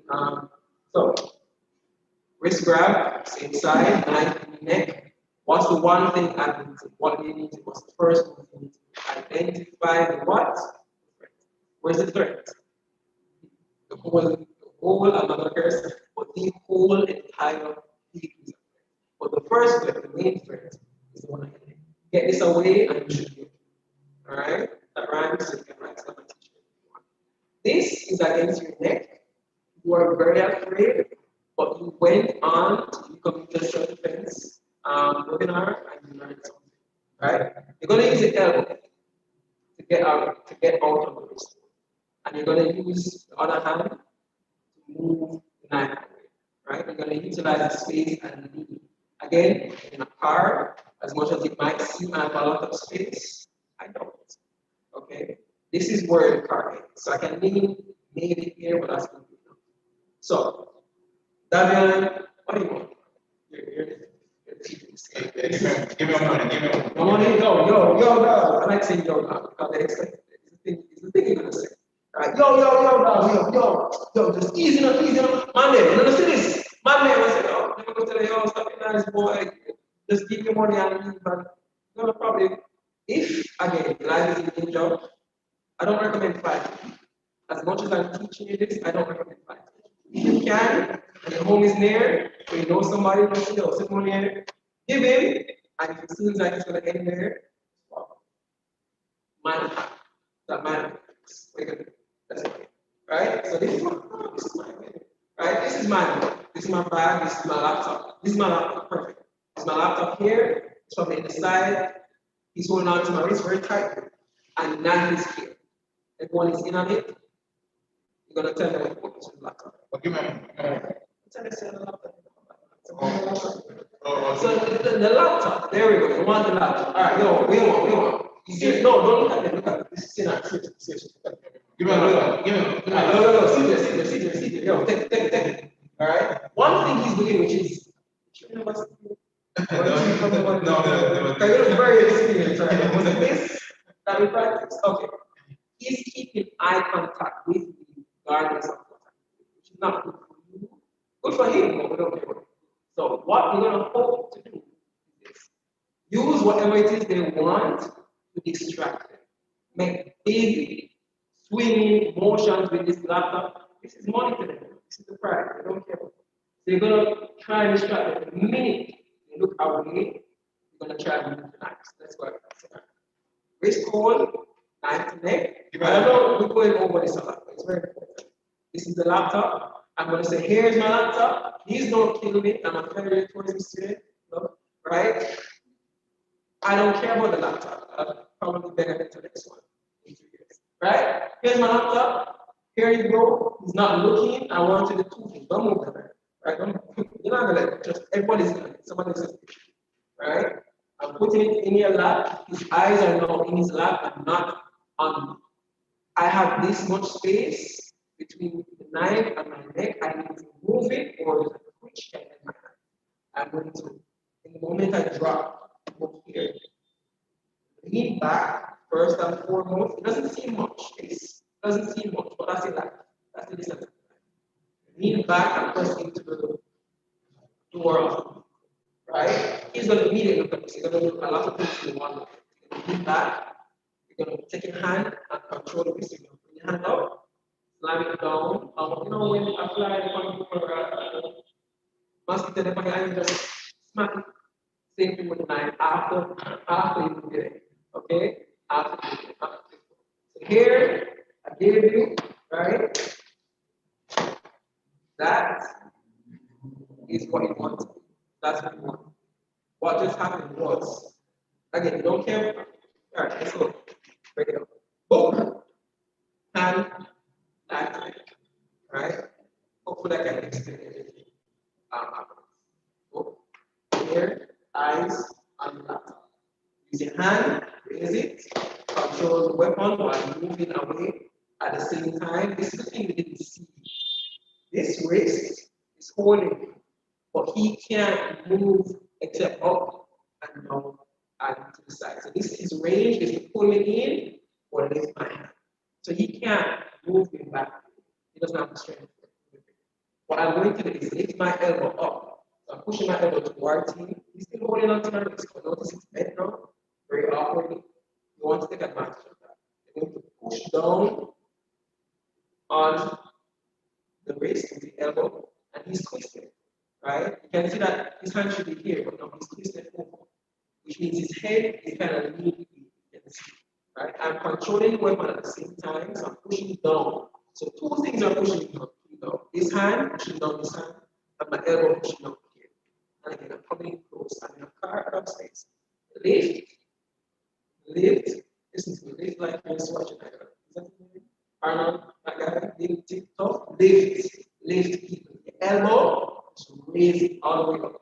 One big strong elbow strike to the face, to the nose, and always keep control of the weapon. Push down on the wrist, strike once, strike twice. Try and fumble for the door, big to open it. If it's not open, this is strike 2 times. All right? You're trying to control the first and obvious target and get out. Hopefully, within the strikes and reaching, you're never going to let go of the knife. Ever. He's going to be struggling. So struggle and try to get the knife, right? But the thing is, when you're struggling, an elbow to the face kind of stops, right? So you stop, reach, stop, reach, open the door, right? One more for good luck, bam, hands on the person, hands on the knife, always push. And listen, if that car started moving, you better talk on it because you need to get out. So if you have to roll, seriously, if you have to roll, hands cover your head, knees to your chest, you're trying to make a cylindrical shape, right? And protecting everything that can be damaged, which is stomach, spine, head. Top, get out. Okay? Alright? So that's a scenario for taxi, that's a real life scenario, that's something I went over with my friend who was robbed at night in a taxi, right? And he admitted he does karate. He said, yo, if this was what he thought of at the time, it probably would have come out there without needing to give as much as he had, right? And without needing to fear. And that's the biggest thing, fear in that.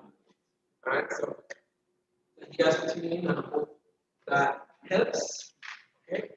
So that went again, we went over knife attacks from behind, from in front, we went over wrist grabs, and we went over a scenario if you are accosted in attacks. So guys, if you have any questions or comments, I'm gonna come up close to the camera and hopefully check for any of the answers in the moment and then give back control to Vivian.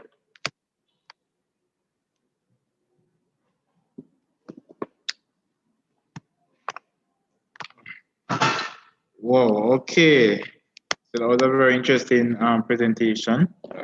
Right. I see one from our Guild commuters rep. Justin. 2020, 2021 is asking any advice for assailants with a gun or a drive-by on a bike? Drive-by on a bike. Give it a Okay. So we're not gonna do this one in person. I don't have a gun and I don't have a bike. All right. But if it's a drive-by on a bike, just get down. Get down on the ground, make yourself as small a target as possible. You don't want, if they're on a bike, they cannot aim well. They're just strafing, they're just shooting while moving, right? So you might be hit by a straight bullet, but if it's deliberate shooting, they're trying to aim for you, most likely they're not gonna hit. So all you have to do, get on the floor, get flat on the floor, put your hands over your head. If your bone in your arm catches a bullet for your head, that's a good thing. Cover your head, cover the heart, your chest. Just tuck on the road, make yourself a very small target. If there's any roadway that you can turn off and hide behind or a wall you can jump over, listen, jump over these walls, guys. Right? This is Jamaica. Jump over those walls. It's gonna help you in the long run. Advice for assailants with a gun: comply. Comply as much as you can. The thing is, I might know how to defend against a gun, and I might be able to teach you through online how to defend against a gun. When a gun is at your forehead, you're not going to remember this lesson. Okay? So what I'm going to leave with you that's very practical for you in real life, when you're not online and in person, comply with the person, keep your hands up, On the off chance that you do need to strike forward and wrestle with the gun, if you know that they're aiming for your life, put your hands up in the first place, don't leave them down, right? Keep them up the moment they have the gun on your forehead, okay? And then from there, reach with one hand only, not with both, towards the pocket, and try and get their attention away. So you're gonna be keeping your eyes on them, but you're gonna tilt your head down. So notice you wondering just a while ago, what's down here that I'm reaching for? That's kind of the intent, okay? So you're gonna make big, obvious motions, reach for the pocket, look down. I'm looking at you through the corner of my eye, keeping one hand up. So here's the lesson. If the gun is here, right, you're kind of gonna do the same swat and push the gun. The gun was here, you're gonna push the gun to the side while they're looking down here. So when they're looking down, they're looking away from the gun. Gun is here, push to the side, turn, grab control of that gun, and then punch the face, wrestle with the gun. But it's not advised. I don't advise it as a karate instructor, as a self-defense instructor. I do not advise you wrestling with someone with a gun with their finger on the trigger, because any stray shot can end your life, can end someone's life, and can even end their life, because everyone's life is important. It's just that you have to prioritize yourself in that scenario. All right. So I'm going to turn over to Davian again. Thank you guys for joining this portion of the segment, and I really appreciate. And hopefully, someone kind of learned. You guys learned from the lessons. Okay. All right. Thank you guys. Okay. All right. Yes.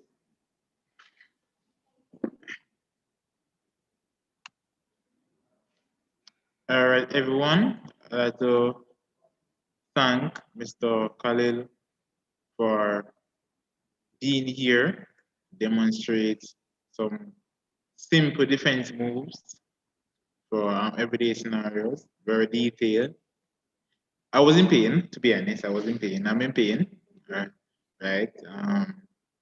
But I think it's good that I could be here to show everyone the do's and don'ts in different situations. So here concludes the second episode of self-defense for this semester.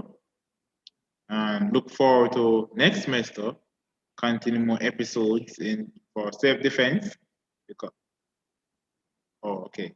Right. Security is a everyday thing, whether you're at home and campus, security is everyone's business, right? And to our loyal persons who have been here from the beginning to the end, one more credit giveaways. Again, go to put our community students PRO on the spot to deliver one more credit giveaway. So Miss Ashley Nicole Lawrence, the floor is yours. Hey again, guys. So this credit is very simple. No question, nothing. All you have to do is just send us in the chat, whether YouTube or Zoom, the frequent to send in the chat, hashtag commuters run road, get the credits. After 3, 1, 2, 3.